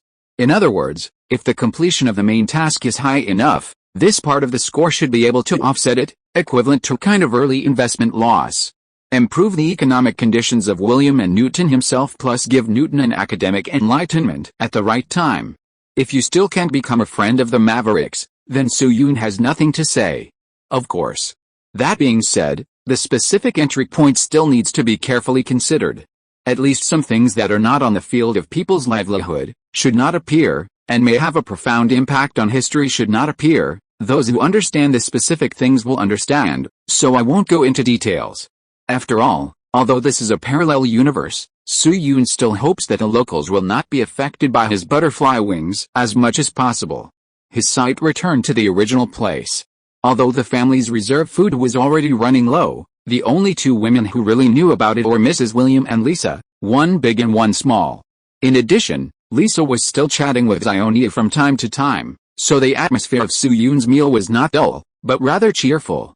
William, who is very hospitable, also introduced a lot of his business anecdotes to Su Yun. For example, he slipped and fell when he went to Liverpool and lost a simulated crown that he was going to give to Lisa, and he went to Milan and liked the champagne there, etc. Su Yun also shared a lot of stories about the Middle Earth. For example, there is a Sichuan province in the Middle Earth, where every household keeps a creature called Gun Gun, and next to Sichuan province is Jin province, where people turn on the tap and all they get is vinegar. Mrs. William was more interested in Chinese food and asked a few questions similar to Xiaoniu, but did not propose the idea of letting Su Yun cook. It was obvious that she still had some doubts about Su Yun's cooking skills. In this way, a not-so-good lunch ended in a relatively happy atmosphere. Then Mrs. William and her daughters cleaned up the plates, and William took Su Yun and Xiaoniu out of the house. By the way, Mr. Fatty, after leaving the door, William hesitated for a while, and finally said, Mr. Fatty, 3 days later is Sunday, do you want to go to the town's chapel with us? Chapel? Su Yun blinked when he heard it, and subconsciously prepared to refuse, but suddenly thought of the national conditions in Britain at that time. The state religion had been separated from the Catholic Church for nearly 100 years, and the vigorous 30-year war between Protestantism and Catholicism was in full swing, and Xiaoniu and his family were devout believers. In addition, the Black Death had not yet spread to Woolsthorpe, so there was no problem with crowds gathering. Therefore, Su Yun thought about it and changed his excuse. No problem, I will keep the appointment on time. I didn't want to affect everyone's reading experience, but I'm afraid it will set the pace. I respect all beliefs, so I won't black or offend any religion at home or abroad. Su Yun went to church just to conform to the facts and a subsequent plot, not to join the church. There was a similar plot before that I didn't explain, and was directly led astray by people with ulterior motives. When I found out, it was already more than 300 floors. William was overjoyed when he heard it, and patted him on the shoulder. Hallelujah. Mr. Fatty, God will definitely be pleased with you. Su Yun smiled dryly and didn't say anything else. Then he and Xiaoniu politely said goodbye to William and left. When he turned around and waved, Su Yun's peripheral vision swept across the second floor and found that there was a figure by the attic window still talking to Xiaoniu. By the way, I don't know how these two guys kept it secret until they broke up. Did the other 5 members of William's family all StarCraft players? Normally, shouldn't Xiaoniu have been sent to Germany by William's cargo ship to see an orthopedic doctor? With this question, Su Yun followed Xiaoniu out of William's hut. Woolsthorpe after lunch was a little more lively than during the day. Xiaoniu took Su Yun to the main road of the town, so they inevitably met some passers-by. Among them was an old man pushing a cart, in his 40s or 50s, thin and wrinkled. The old man smiled friendly when he saw another passerby not far away, But his face turned into a smile when he saw Xiaoniu. There was also a ragged shepherd boy, whose exposed ankles were frozen red but still waved dog-tail grass nonchalantly. When he glanced at Xiaoniu, he pursed his lips and snorted in a baby voice. And as the number of pedestrians increased, this situation was far more than one case. It was obvious. In the past period of time, Xiaoniu has shown his talent for cursing. With one mouth covering the sky, poisoning the world, spreading all over the town without a rival. That's right, in addition to being a campus bully, Xiaoniu is also a troll, the kind that gets more and more evil as he gets older. If it weren't for William's guarantee, Xiaoniu would probably be a country idler this time. And that's not all. When he was at Trinity College, because a couple often flirted outside his dormitory window, according to the layout of Trinity College, they were actually 40 to 50 meters apart. He even ran to the door of the boys' dormitory with a pot of water and trolled for several hours. When he was thirsty, he drank a glass of water and continued to troll, and he forced the couple to break up in tears. As for the later quarrel between him and Hook, let alone, it was definitely recorded in history. Liaoniu once wrote a sentence in his own handwriting in 1715, which was called "Only priests can point at my nose and accuse me of sin," which can be regarded as a summary of his own character. Many local people use half angel and half devil to describe Feshi, but this word is actually also suitable to describe Liaoniu's academic and conduct. However, Liaoniu, who has been trolling for his whole life and claiming to be invincible, has also attracted a lot of trolls in the internet age. In a sense, it can be regarded as the law of nature. Of course. Although passers-by sneered at Xiaoniu, their eyes on Su-Yun were different. Some hated Xiaoniu because of their hostility, some were surprised, some were afraid, and some were curious. After all, in a small place like Woolsthorpe, not everyone knew the concept of Orientals. There was some knowledge of black hair, but this actually referred to Latin Americans such as Italians and Iberians and Portuguese. Although the hair color of Latin Americans is close to black, if you look closely, they are actually a kind of dark brown under strong light, and they are also curly, which is obviously different from Su-Yun's situation. If we really talk about straight black hair, there is only one Hungarian in Europe who really meets the requirements. What? You ask why Monica Bellucci has straight black hair? Have you heard of dyeing and straightening hair? In addition to Su-Yun's relatively obvious yellow skin, black eyes and clothing, he did cause a lot of discussion along the way. If nothing unexpected happens, it is estimated that the entrance of Woolsthorpe village will be bustling early tomorrow morning. Fortunately, this is not Europe in the 13th century, otherwise, some middle school heroes would come to him and treat him as a boss. Su-Yun followed Xiaoniu for a while, and suddenly found that something seemed wrong. Mr. Newton, this direction is not the way home, right? Xiaoniu raised his eyelids and looked at him, and said, "Of course not, let's go mow the grass first." Mowing the grass, yes, mowing the grass. I don't know if it was because of the living expenses promised by Su-Yun or the words about this boy. Xiaoniu rarely explained, "I can lend you the bedding for you to sleep at night, but you don't plan to lie on the ground directly, right? If you freeze to death, no one can pay me." Su-Yun scratched his hair, and then realized that he had to sleep on the floor at night. Xiaoniu's garden house is made of wood, and the insulation effect is definitely far inferior to William's red brick house. It is not surprising that there are drafts everywhere at night. In addition, the floor of Xiaoniu's bedroom was covered with a lot of dust from people coming and going, so it would not work without something to cushion it. Forget about sheepskin, Xiaoniu himself only had husk pants, so he could only find something warmer to cushion it. Later, under the leadership of Xiaoniu, the two arrived at a pond with reeds. After seeing the reeds, Su-Yun's eyes suddenly lit up. It seems that Xiaoniu's experience is still good, and I can finally have a good mattress tonight. Friends who have stayed in the countryside or often camped should know that reeds are a very high-quality grass cushioning material. Grass cushions made of reeds can insulate in summer and prevent cold in winter. At the same time, they can also absorb moisture, and they are very comfortable to lie on. In addition to artificial mattresses and animal fur, reeds should be considered the most suitable materials for mattresses in nature. Obviously, the long-term experience of living alone has made Xiaoniu proficient in many life skills. After arriving at the reed pond, Xiaoniu handed the axe he had used to chop trees to Su-Yun. "Feiyu, you chop over there, and I'll chop over here. After chopping a bunch, we'll put them aside to dry. The sun sets early in winter, And we have to dry the reeds within 4.5 hours. Su-yoon took the axe and nodded gently. He was not surprised or offended by the word hour coming out of Xiaoniyu's mouth. The local ancient civilization divided a day into 12 hours. In Europe, a mechanical clepsydra based on a 24-hour day appeared in Athens in 100 BC, and a pocket watch with a spring appeared in Nuremberg, Germany in 1510 AD. Therefore, for a college student like Xiaoniyu, it is not strange to say hours and minutes. Then Su-yoon took Xiaoniyu's axe, and the two began to chop reeds diligently. After more than 5 hours, it was already dark. The reeds were chopped and dried. Su-yoon and the other person held a large bunch of reeds and started walking back. When they returned to the garden room, it was estimated that it was close to 7 o'clock. Xiaoniyu opened the door skillfully. After entering the house, he first lit the oil lamp and took Su-yoon to lay out the reeds. Then he took out a quilt filled with rush from the storage cabinet and covered the reed mat. Su-yoon's nest was completed. Su-yoon wiped the sweat from his forehead and asked, "Mr.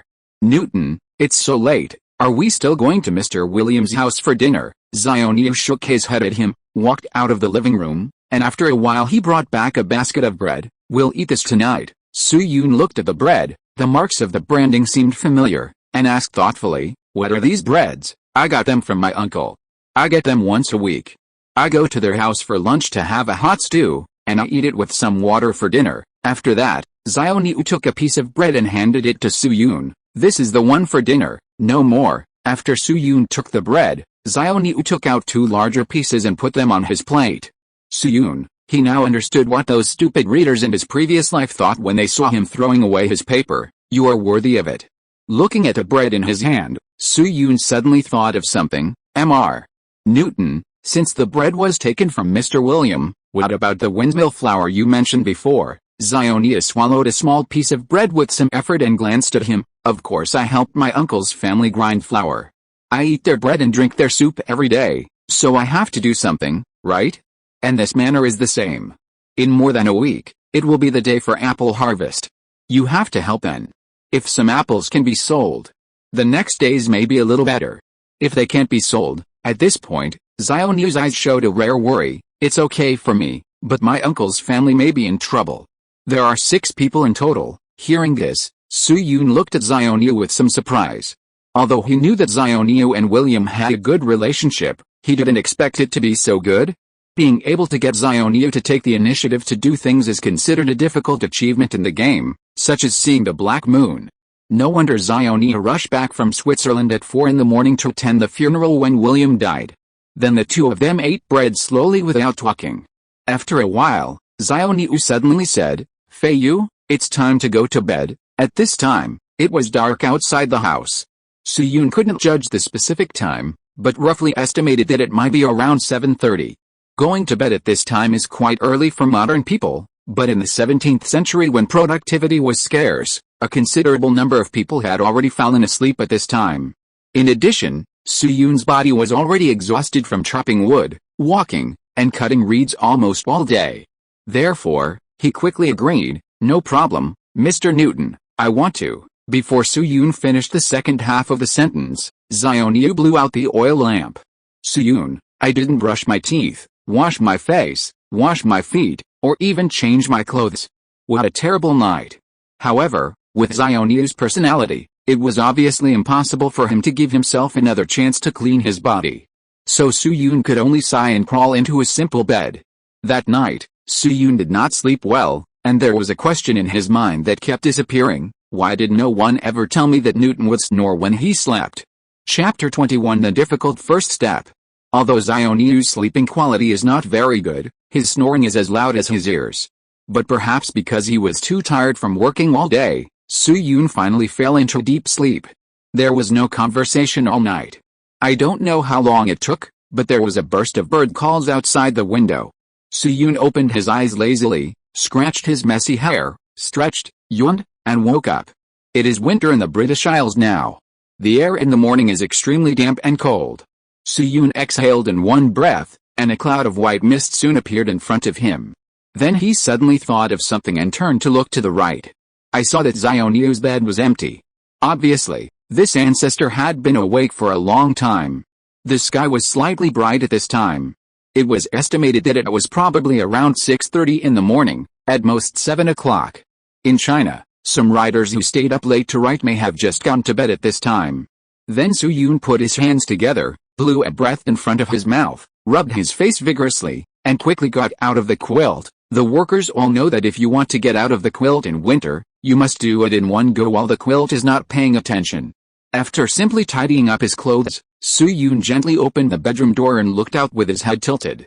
Sure enough, at this time, Xiaoniu was sitting on the desk outside with his head down, writing furiously, as if calculating something.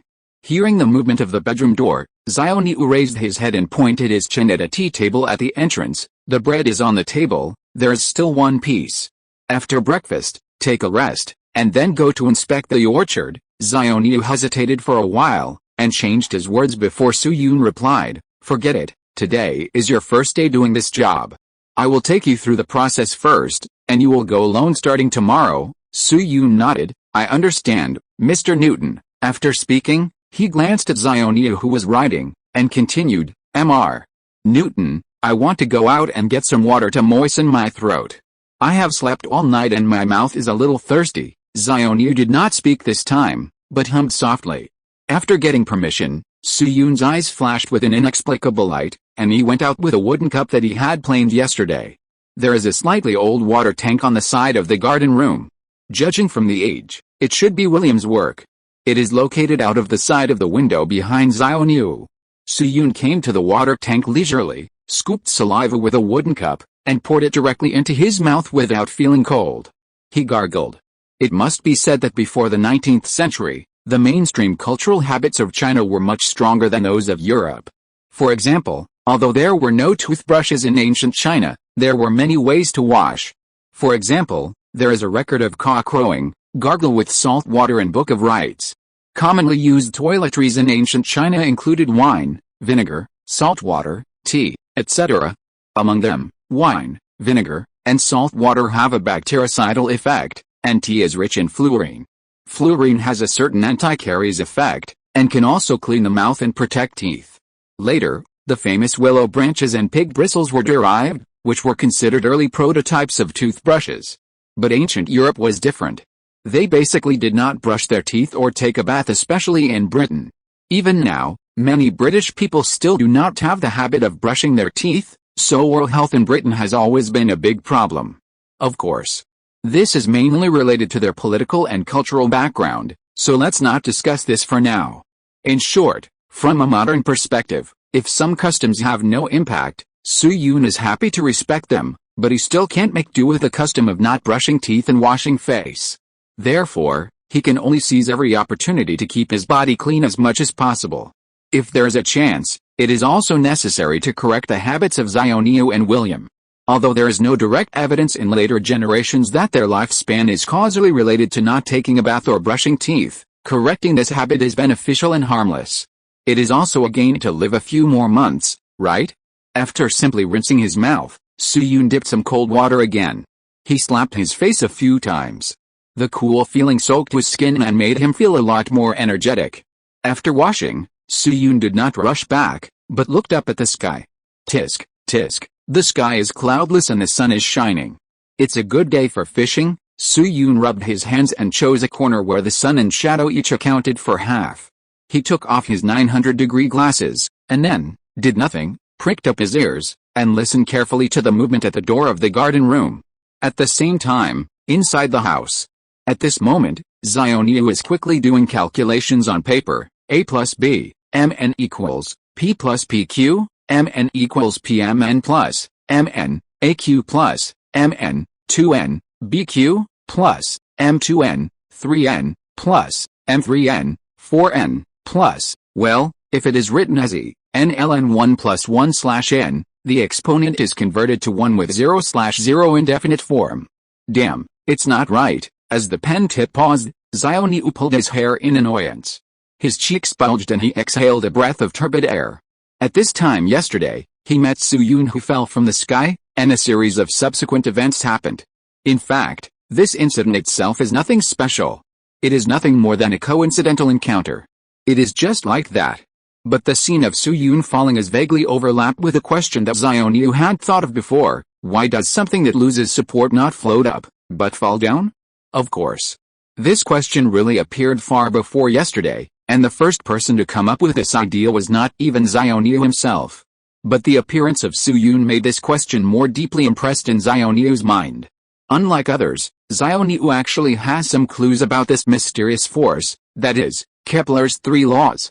According to Kepler's 3 laws, all planets in the solar system move around the sun in elliptical orbits. So many people, including Xiaoniu, guessed that there should be some connection between the inverse square law and Kepler's 3 laws. But the problem is that in order to achieve the mutual deduction between the two, a mathematical tool that does not exist yet must be used. Xiaoniu calls this tool flexion, which is a method of finding the relationship between the fluxions and the inverse operation of the relationship between the known fluxions. At present, Xiaoniu has completed a small part of the derivation, but he is stuck on the problem of simplifying the binomial, p plus pq, mn. This is his 6th attempt to simplify the binomial, but he still can't successfully expand it into a series. If he can't even get through this level, how can he talk about analyzing that mysterious force? Therefore, for a while, Xiaoniu was a little irritable, and his mind naturally began to broaden. I will leave for Uncle William's house in a few hours. I miss Lisa so much. I don't know how much food my uncle has left. After all, there is an extra ration for fatty fish. Wait. Thinking about it, Xiaoniu suddenly realized something and turned his head quickly. Where is fatty fish? It has been more than half an hour since he went out to fetch water. No matter what, he should have come back from fetching water. That kid can't go to the Thames to fetch water, right? Thinking of the living expenses agreed with this Oriental man, Xiaoniu immediately became a little restless.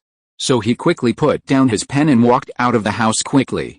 Creak. After pushing the door open, Xiaoniu walked towards the water tank in a familiar manner. Unexpectedly, as soon as he turned the corner, he saw Su Yun squatting on the ground with his glasses in one hand. Finding that Su Yun was not in trouble as he imagined, and even had some signs of slacking off, Xiaoniu's temper immediately surged up. Fu. As a result, a certain word was stopped in his throat before it came out. It was not the review system of Kidian Chinese network that stopped him from speaking, but a small but clearly visible cluster of 7-color light in the shadow of the corner behind Su Yun. If you're listening to this novel on a channel other than Fanfic World, it means they downloaded and uploaded it without effort. We cordially invite you to visit our channel, Mundo Fanfic Novelis. There you'll find the original version of this story and you can explore many other novels of various genres. We're waiting for you to immerse yourself in a world of incredible novels. Chapter 22, It's no wonder he's such a great cheater. Period. With the appearance of the calf, Su Yun seemed to have sensed something. 3 parts of shame, 3 parts of surprise and 4 parts of panic appeared on his face, and he hurriedly put away his glasses. I'm sorry, Mr. Newton, I accidentally forgot the time. Now Before he finished speaking, Xiaoniu interrupted him. What is that? Su Yun blinked, waved his glasses, and pretended to be stupid. As you can see, this is a pair of glasses. Xiaoniu shook his head at him and said, of course I know this is a pair of glasses. It was the masterpiece of Sir Francis Bacon in the mid-13th century. My mentor, Mr. Rowan, had a pair of lenses customized at a high price. What I asked is what is the 7-color light on the wall? Hearing this, Su Yun's face showed a hint of relief, and his acting skills were simply better than some young actors. Oh, you said the 7-color light, that's a dispersion phenomenon. Dispersion phenomenon. Su Yun nodded and explained, in a distant eastern country, there was a knight named Han Li who was extremely talented. He found that after sunlight was refracted through a prism, it would be refracted and dispersed into 7 main colors of colored light, including red, orange, yellow, green, blue, indigo, and purple, and he called this phenomenon the dispersion phenomenon. When Su Yun said this, Xiaoniu was stunned at first, and then his pupils suddenly shrank. Friends who know optics should know. For a long time, people have always believed that white is the purest color and white light is the purest light. It was not until the 17th century that someone used a prism to disperse sunlight, and then the secret of color was revealed. And this person was Newton. And it happened that Xiaoniu did the prism experiment on January 14, 1666, which is only 3 months from now. According to Xiaoniu's description in the book Optics, his curiosity about light began in mid-June 1665. At that time, when he was studying the telescope lent to him by Stock, he suddenly discovered the colors revealed in the distorted image, and thus began to study light. In the past period of time, Zhang has tried convex lenses of various sizes, but still has not discovered the mystery of natural light. At the same time, due to the problem of simplifying binomials, he temporarily put this idea aside and planned to study it carefully when he had time. Unexpectedly, he saw the dispersion of light, or the truth of light, so dramatically on Su-yun, the Oriental visitor. Then he took a deep breath and said to Su-yun, "Fat fish, demonstrate it again." "Well, I will waive your meal expenses for a day." Seeing that the fish had been hooked, Su-yun raised a barely detectable smile at the corner of his mouth, and did it obediently. He pointed the thickest edge of his glasses towards the sun and adjusted it to a more subtle angle. After a moment, a small cluster of colorful spectra was projected into the shadow again.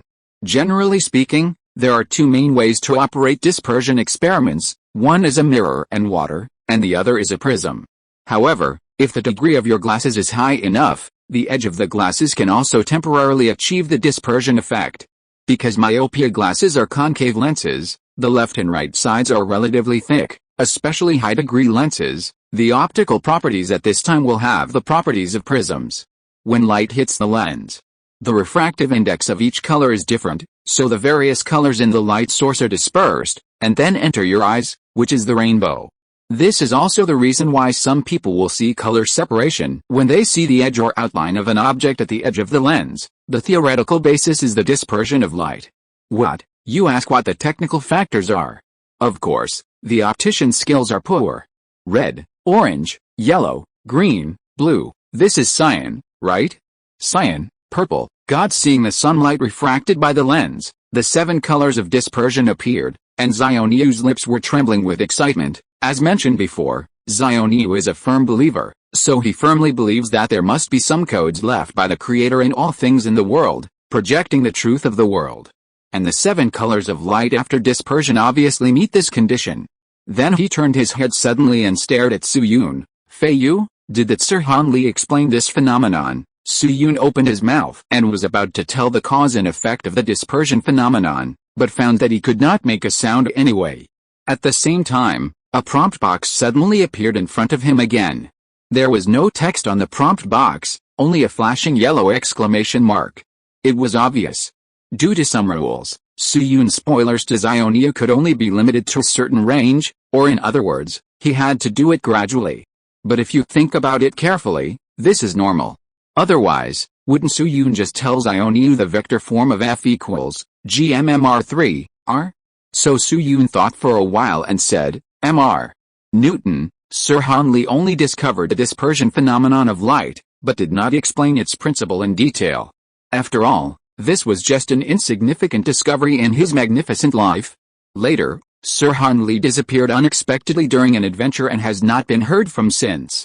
But before he disappeared, Sir Han Li once mentioned something related to the dispersion phenomenon. Zhang immediately became interested and asked, "What did he say?" Su-yun paused for a few seconds and said tentatively, "He said that according to his guess, the main reason for the dispersion of sunlight may be that the characteristics of each color of light are different. It's like a school of fish composed of countless fish. To the naked eye, it looks like a huge school, and the number is unknown. But if you use filters with different apertures to filter, you can separate big fish and small fish. If there are more filters, we can separate more fish of different sizes and even fry. The dispersion of light may be the same. Maybe they are of different sizes, so they will show colorful light after passing through some unknown filter." Zhang nodded thoughtfully, pondered for dozens of seconds, and said, "I seem to understand, but Feiyu, I have a question to ask you." "What's the question?" Zhang raised his eyelids and looked at him, and said, "According to what you said, there may be big fish and fry in the fish school. This belongs to the category problem within the framework of fish. But for a fish schools to survive, there must be a suitable external water source environment, right? For example, in the sea, lakes, rivers, etc., but obviously not on land and in the sky. Doesn't that mean that the propagation of light actually requires a certain environment, or conditions?" Su-yun, yaoing. "I want to report that someone is cheating here." Chapter 23 Colorful Light. Friends who have studied physics should know that the refractive index of visible light in different environments is different, such as glass, air, water, etc. These things have a unified name and concept, that is, medium. Nowadays, as the theoretical research of optics is gradually standardized, many junior high school students will also understand a truth: light can propagate in a medium, and the propagation of light itself does not require a medium. But don't forget that Zhongjing was in 1665, a period when optical research was still in its infancy. Therefore, Zhongjing was able to think of the different effects of 7 colors of light in different media in less than half a minute with just a few words from Su Yun. This is a completely super-level performance. Indeed. At present, Zhongjing does not know that light itself is a boson and does not need to rely on any fermions to propagate in this era. The top theory of refraction in optics is a mathematical equivalent form derived by Snell, and no one knew it before his death. It was not until 1678 that Huygens and others reviewed his manuscript that it was made public as the famous Snell's law. Before this, only Descartes had derived an equivalent formula in optics. And there is a very confusing account here that no one can explain the truth, resulting in them still sharing the honor of discovering the law of refraction of light. Therefore, although Zhongjing's statement subconsciously includes the speculation that visible light cannot be transmitted through a certain environment, this is a completely understandable situation. To be honest, it is already amazing to think of the previous layer, okay? Then looking at the small cluster of colorful light on the ground, Zhongjing suddenly thought of something. He thought for a few seconds and asked Su Yun, "Fat fish, since sunlight can be dispersed into 7 beams of colored light, then are these 7 colors of light different lights? Also, in theory, these 7 beams of light should be able to be recombined into a beam of white light, right?" Su Yun twitched his mouth. Well, there are 2 more fatal points when he opened his mouth. However, at this time, he had gradually adapted to the abnormal thinking ability of this ancestor, so he quickly adjusted his mentality and said, "I'm sorry, Mr. Newton, I only know the answer to the latter question. As long as the conditions are right, the colorful light can be reaggregated into a beam of white light." Zhongjing was already interested at this time. His eyes rolled around. "Feiyu, you just said that prism can also verify the dispersion phenomenon." "Yes, and the effect of prism is much better than that of lens." Zhongjing nodded slightly, but soon frowned again. "Prism? This thing is easy to find in London, and you can buy it in any eyewear store on the street, but here in Woolsthorpe." Looking at the frowning Zhongjing, Su Yun took out a prism from his pocket like a magic trick. "Mr. Newton, look at what this is." Zhongjing took it and looked at it. "Huh? How do you have a prism?" Su Yun smiled but said nothing. The price of prism pendants in later generations was ridiculously low. Many people liked to buy them as keys or even necklace pendants. Su Yun took an optics course last semester, so he bought a prism pendant and put it on his key ring. More than 10 minutes later, a table with a diameter of about 1 meter, a prism, and a black wooden board were placed next to the water tank. Then Su Yun stood up the prism, skillfully adjusted the angle, and made an OK gesture to Zhongjing. After a while, sure enough, a cluster of long spectrums appeared on the cardboard behind the prism, and it was much clearer than the previous one. Seeing this, Su Yun stepped aside and deliberately did not make any expression, wanting to see what the youth version of this ancestor could do without any prompts. Zhongjing walked to the table and carefully checked the spectrum. Then he hesitated for a few seconds and picked up a piece of black cardboard, cut a circle on it and put it on the outside of the prism, which was the direction of the light source. A large amount of sunlight was blocked by the cardboard, and only a circular beam of light shone in through the small hole, and then it still formed a long spectrum. Seeing this, Zhongjing immediately let out a soft "A." Maybe it was because he wanted to talk to someone. He suddenly looked at Su Yun again. "Feiyu, have you heard of Mr. Descartes' theory?" Su Yun nodded and said, "Of course I have heard of it. I visited it once at the University of Poitiers. Mr. Descartes believed that the color of light comes from the medium between the light source and the human eye, and has nothing to do with the light source. The color of light is not a characteristic of light itself, and he also proposed the theory of light trace transformation." "That's right, but look here." Zhongjing held the cardboard in one hand and pointed to the projected long strip of spectrum with the other hand. "According to Mr. Snell's equivalence and Mr. Descartes' theory, a circular light beam should form a circular or elliptical light spot after passing through a prism. But after dispersion occurs, The colorful light forms a long strip of spectrum. Could it be that Mr. Descartes' theory has a problem? After saying that, Xiaoniu thought about it, and before Su Yun could reply, he picked up the cardboard and scissors again and made a smaller hole. He placed the cardboard behind the first prism, so that he could capture any beam in the colored light band using this circular hole. Xiaoniu originally hand-painted this device, doi 10.1098 Rista, 2014.0213, Xiaoniu's own handwriting. If you are interested, you can take a look. He is really a soul painter. Then Xiaoniu waved to Su Yun, motioning him to come forward. Feiyu, I will report the data. You will take notes. Su Yun's pupils shrank slightly, knowing that Xiaoniu was swimming towards his final net step by step, but his expression remained unchanged. Okay, Mr. Newton. Then the two of them took a pen and paper, and the other began to measure the angle.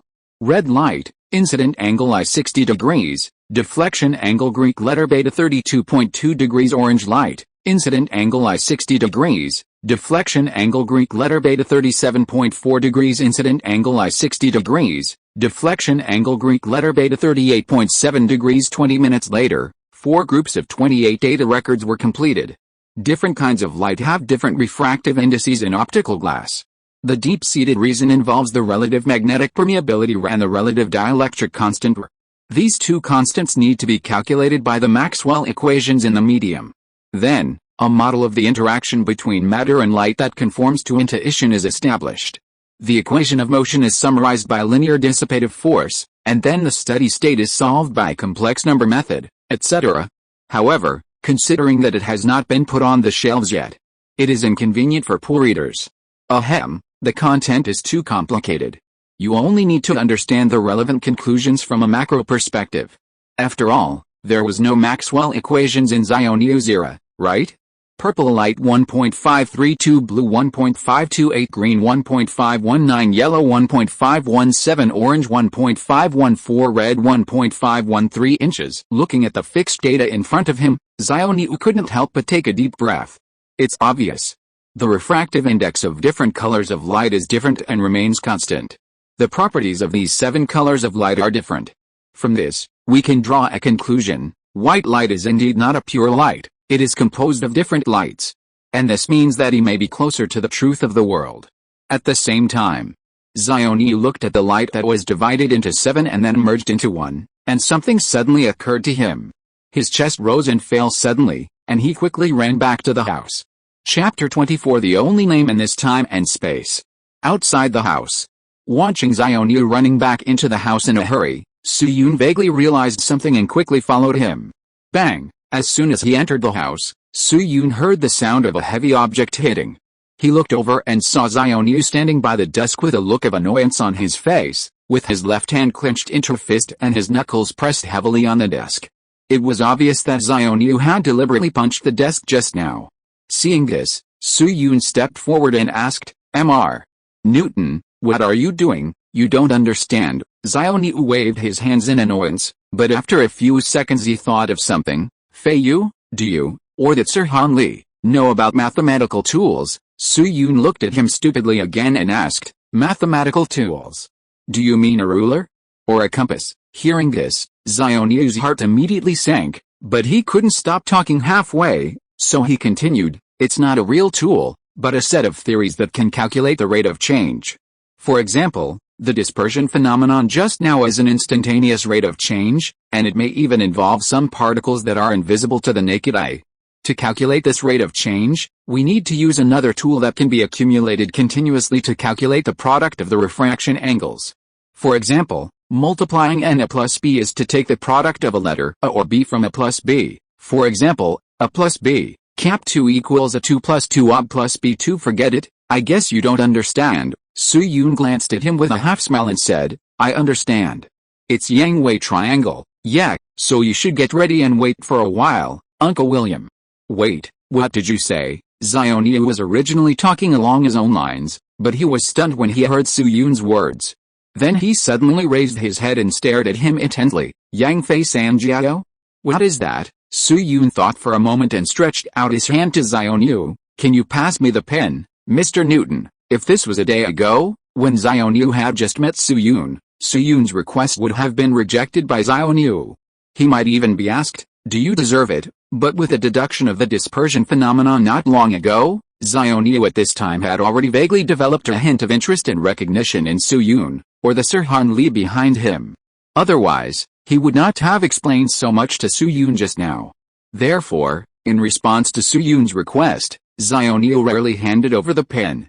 Su Yun took the pen and quickly wrote and drew a picture on the paper. 111 121 1331, please ignore the ellipsis. The starting point will be automatically indented if it is not added. Dizzy, Su Yun drew a total of 8 lines, and the 2 outermost numbers of each line were 1, forming an equilateral triangle. Friends who are familiar with this image should know that this is the famous Yang-Wei triangle, also known as Pascal's triangle. In the international mathematical community, the latter is more accepted. But in fact, Yang-Wei discovered this triangle more than 400 years earlier than Pascal. Yang-Wei was born in the southern Song dynasty. In his detailed explanation of the 9 chapters of arithmetic in 1261, he preserved a precious figure, the origin of the square root method figure, which is also the oldest existing triangular figure with traces. However, due to some well-known reasons, the spread of Pascal's triangle is much wider. And some people do not even recognize the name of Yang-Wei's triangle. Therefore, even with Yang-Wei's original record, this mathematical triangle is still called Pascal's triangle. But it is worth mentioning that Pascal studied this triangle diagram in 1654, and officially announced it in late November 1665, which is still a full month from now.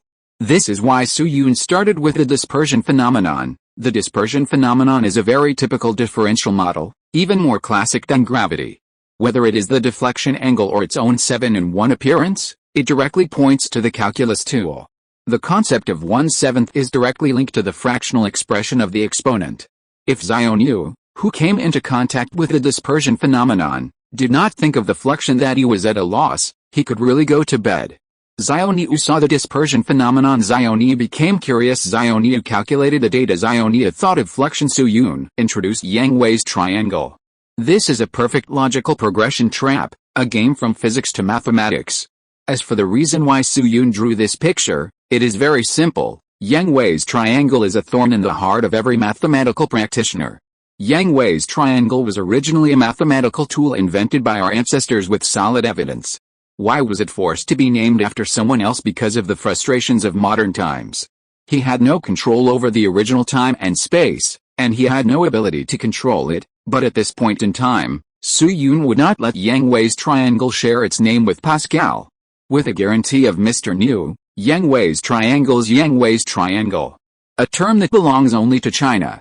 Then Su Yun exhaled a breath of air in his heart, and continued to draw a few lines on it. Mr. Newton, you see, the 2 hypotenuses of this triangle are both composed of the number 1, and the rest of the numbers are equal to the sum of the 2 numbers on its shoulders.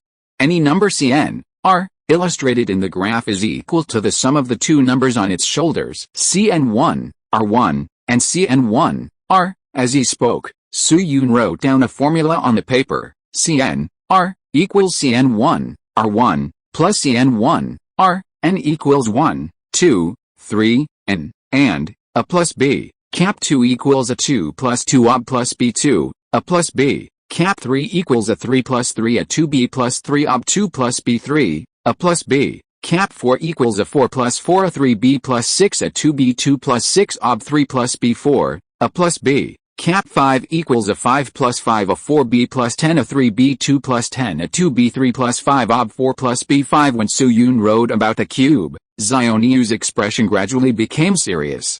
But when Su Yun wrote about the 6th power, Xiaoniu could no longer sit still. He simply stood up, grabbed Su Yun's pen, and wrote, a plus b, cap 6 equals a 6 plus 6 a 5b plus 15 a 4b2 plus 20 a 3b3 plus 15 a 2b4 plus 6 ob 5 plus a 6. It's obvious. The nth row of Pascal's triangle has n terms, and the sum of the numbers is 2 to the n first power. The coefficients of each term in the expansion of a plus b to the nth power correspond to each term in the n plus 1 row of Pascal's triangle. Although this expansion is not difficult for Xiaoniu, it can even be regarded as a basic operation of binomial expansion. However, this is the first time that someone has expressed the square root of a number so intuitively with a graphic. More importantly, the m numbers in the nth row of Pascal's triangle can be expressed as Cn1, m1, which is the number of combinations of taking m1 elements from n1 different elements. This is undoubtedly a huge help for Zhongjing's subsequent derivation of binomials. But Zhongjing's brows gradually frowned again. The appearance of Pascal's triangle can be said to have opened up a new idea for him, but it did not help much with the problem he was stuck on now, that is, the expansion of p plus pq, mn. Because Pascal's triangle involves coefficient problems, while Zhongjing's headache is the exponent problem. Zhongjing is now like an experienced driver on a bicycle. When turning around a mountain road, he suddenly found that the road was flat and the scenery was magnificent after 100 meters ahead, but there was a huge pile of fallen rocks blocking the road more than 10 meters in front. Just as Zhongjing was struggling, Su-Yun slowly said, "By the way, Mr. Newton, Sir Han Li also did some research on Yang Wei's triangle." Later, he found that the exponent of the binomial does not necessarily need to be an integer, and fractions and even negative numbers seem to be feasible. He did not explain the proof method for negative numbers, but left out the proof method for fractions. He called it Han Li expansion. Chapter 25, Han Mathematics Genius. In the room, Su-Yun was talking. Mr. Newton, Sir Han Li calculated and found that when the exponent in the binomial theorem is a fraction, it can be calculated using Ex equals 1 plus x2 over 2 plus x3 over 3 plus x and n, plus. As he spoke, Su-Yun picked up a pen and wrote a line on the paper. When n equals 0, ex1. Mr. Newton, this starts from x0. It is more convenient to use 0 as the starting point for discussion. Do you understand? Zhongjing nodded, indicating that he understood. Then Su-Yun continued to write, assume that the conclusion is true when n equals k, that is, ex1 plus x/1 plus x2 over 2 plus x3 over 3 plus xkk, x0 then ex1 plus x/1 plus x2/2 plus x3/3 plus xkk, 0 then when n equals k plus 1, let the function fk plus 1 equals ex1 plus x/1 plus x2/2 plus x3 thirds plus x k plus 1, comma, k plus 1, x0 then Su-Yun drew a circle on fk plus 1, and asked, Mr. Newton, do you know anything about derivatives? Zhongjing continued to nod, and said two words concisely, yes, friends who have studied mathematics should all know. Derivatives and integrals are the most important components of calculus, and derivatives are the basis of differential and integral. It was already the end of 1665, and Newton's understanding of derivatives had actually reached a rather profound level. In terms of derivatives, Newton's intervention point was instantaneous speed. Speed equals distance time. This is a formula that even elementary school students know, but what about instantaneous speed? For example, if we know that distance s equals t2, then what is the instantaneous speed v when t equals 2? The thinking of mathematicians is to transform unlearned problems into learned problems. So Newton thought of a very clever way: take a very short time period t, and first calculate the average speed in the time period from t equals 2 to t equals 2 plus tv equals st equals 4t plus t2, t equals 4 plus t. When t gets smaller and smaller, 2 plus t gets closer and closer to 2, and the time period becomes narrower and narrower. When t gets closer and closer to 0, the average speed gets closer and closer to the instantaneous speed.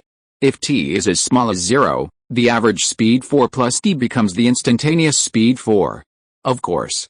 Later, Berkeley discovered some logical problems with this method, that is, whether t is 0. If it is 0, how can t be used as the denominator when calculating speed? Few people know that. Even primary school students know that 0 cannot be used as a divisor. If it is not 0, 4 plus t will never become 4, and the average speed will never become the instantaneous speed. According to the concept of modern calculus, Berkeley is questioning whether lim 0 is equivalent to t equals 0. The essence of this question is actually a torture of nascent calculus. Is it really appropriate to define precise mathematics with a moving and vague term infinite subdivision? The series of discussions triggered by Berkeley is the famous second mathematical crisis. Some pessimists even claim that the mathematical building is about to collapse and our world is fake. Then these guys really jumped off the building. There are still the portraits in Austria. A street fishing guy once had the honor to visit it. It looks like the Seven Dwarfs. I don't know whether it is used for people to pay homage or to whip the corpse. It was not until the appearance of Cauchy and Weierstrass that this matter was completely explained and concluded, and the tree that many students in later generations hung on was truly defined. But that was later. In Zhang era, the practicality of fresh mathematics was given priority, so strictness was relatively ignored. Many people in this era used mathematical tools to do research while using the results to improve and optimize the tools. Occasionally, some unlucky people would suddenly find that their research in this life was actually wrong while calculating. In short, at this point in time, Zhang is still relatively familiar with derivation, but he has not yet summarized a systematic theory. Seeing this, Su Yun wrote again, taking the derivative of fk plus 1, we can get fk plus 1 equals ex1 plus x slash 1 plus x2 slash 2 plus x3 over 3 plus xkk. From the assumption, we know that fk plus 1, 0, so when x equals 0 fk plus 1 equals e0, 1, 0 1 minus 0 2 minus 0 slash k plus 1 equals 1 dash 1 equals 0, so when x 0. Because the derivative is greater than 0, fx, f0, equals 0, so when n equals k plus 1, fk plus 1, equals ex, 1 plus x slash 1, plus x2 slash 2, plus x3 thirds, plus x, k plus 1, comma, k plus 1, x0, holds. Finally, Su Yun wrote, in summary, for any n, ex1 plus x slash 1 plus x2 over 2 plus x3 over 3 plus x and n, x0. After finishing the discussion, Su Yun put down his pen and looked at Zhang. At this moment, this ancestor of physics in later generations was staring at the draft paper in front of him with his eyes wide open. Indeed, at the current research progress of Zhang, it is not easy to understand the true inner meaning of tangent and area. But people who understand mathematics know that the generalized binomial theorem is actually a special case of Taylor series of complex variable functions. This series is compatible with the binomial theorem, and the coefficient symbols are also compatible with the combination symbols. Therefore, the binomial theorem can be expanded from natural number powers to complex number powers, and the combination definition can also be expanded from natural numbers to complex numbers. It's just that Su Yun kept a hand here and didn't tell Zhang that when n is a negative number, it is an infinite series. Because according to the normal historical line, the infinitesimal quantity is from Zhang's hand, so the derivation process should be left to him. After a few minutes, Zhang came back to his senses. He just ignored Su Yun beside him, rushed back to his seat, and started to calculate quickly. Looking at Zhang, who was fully devoted to calculations, Su Yun was not angry. After all, this ancestor had this kind of temper, and he might be relatively better in front of William Aske. Russell, very quickly. The sound of the pen tip touching the manuscript paper was heard, and formulas were listed quickly. Seeing this, Su Yun thought for a moment, then turned and left the house. He found a place in the corner and looked up at the clouds. Just like that, 2 hours passed in a flash. Just as Su Yun was thinking about his next move, the door of the wooden house was suddenly pushed open, and Zhang rushed out from inside with an excited look on his face. His eyes were full of bloodshot, and he waved the manuscript paper in his hand at Su Yun vigorously. Feiyu, negative numbers, I have derived negative numbers. Everything is clear. The binomial exponent does not matter whether it is positive or negative, integer or fraction, the combination number is valid for all conditions. Yang Wei's triangle, yes, the next step is to study Yang Wei's triangle. I don't know if it was because he was too excited, Zhang didn't notice that his wig was shaken to the ground. Looking at Zhang with a red face, Su Yun couldn't help but feel a sense of excitement about changing history. Follow the normal trajectory. Zhang will have to wait until January next year to receive a letter from John Tislipoti before he can finally solve a series of doubts and difficulties. And in that letter from John Tislipoti, it was the triangle figure that Pascal made public that was mentioned. In other words, the note of the space-time mathematical history has been changed for the first time. With the initial results of the binomial development, Zhang will definitely not take long to build a preliminary fluxion model with the help of Yang Wei's triangle. As a result, The name Yang Wei's triangle will also be engraved on the base of the throne of mathematics, the position that should belong to it. Even if the world changes in the next few hundred years, no one can shake it. The light of the Chinese sages will never be covered in dust in this timeline. Thinking of this, Su Yun couldn't help but take a deep breath and walked forward quickly. Congratulations, Mr. Newton. Looking at Su Yun, who had an oriental face in front of him, Xiaoniu's face also showed a sense of emotion. The few essays left by Sir Han Li, whom I have never met, can help me see the light of day. With the help of Feiyu, a disciple who is many generations away from me, he can open a door for me. So how high can Sir Han Li's knowledge reach? It is not an exaggeration to call him a mathematical genius. To be able to come up with such a genius of expansion? I originally thought that Mr. Descartes was invincible, but I didn't expect that there was someone more courageous than him. It seems that my road to mathematics and physics is still a long way to go. Note, why is the out of circle index negative? End of this chapter. Thank you very much for reaching the end. Don't forget to like. Looking for more exclusive content and immediate access? Subscribe to our Patreon. Remember, every like, subscription, or donation encourages us to continue. Thanks to everyone, see you in the next video.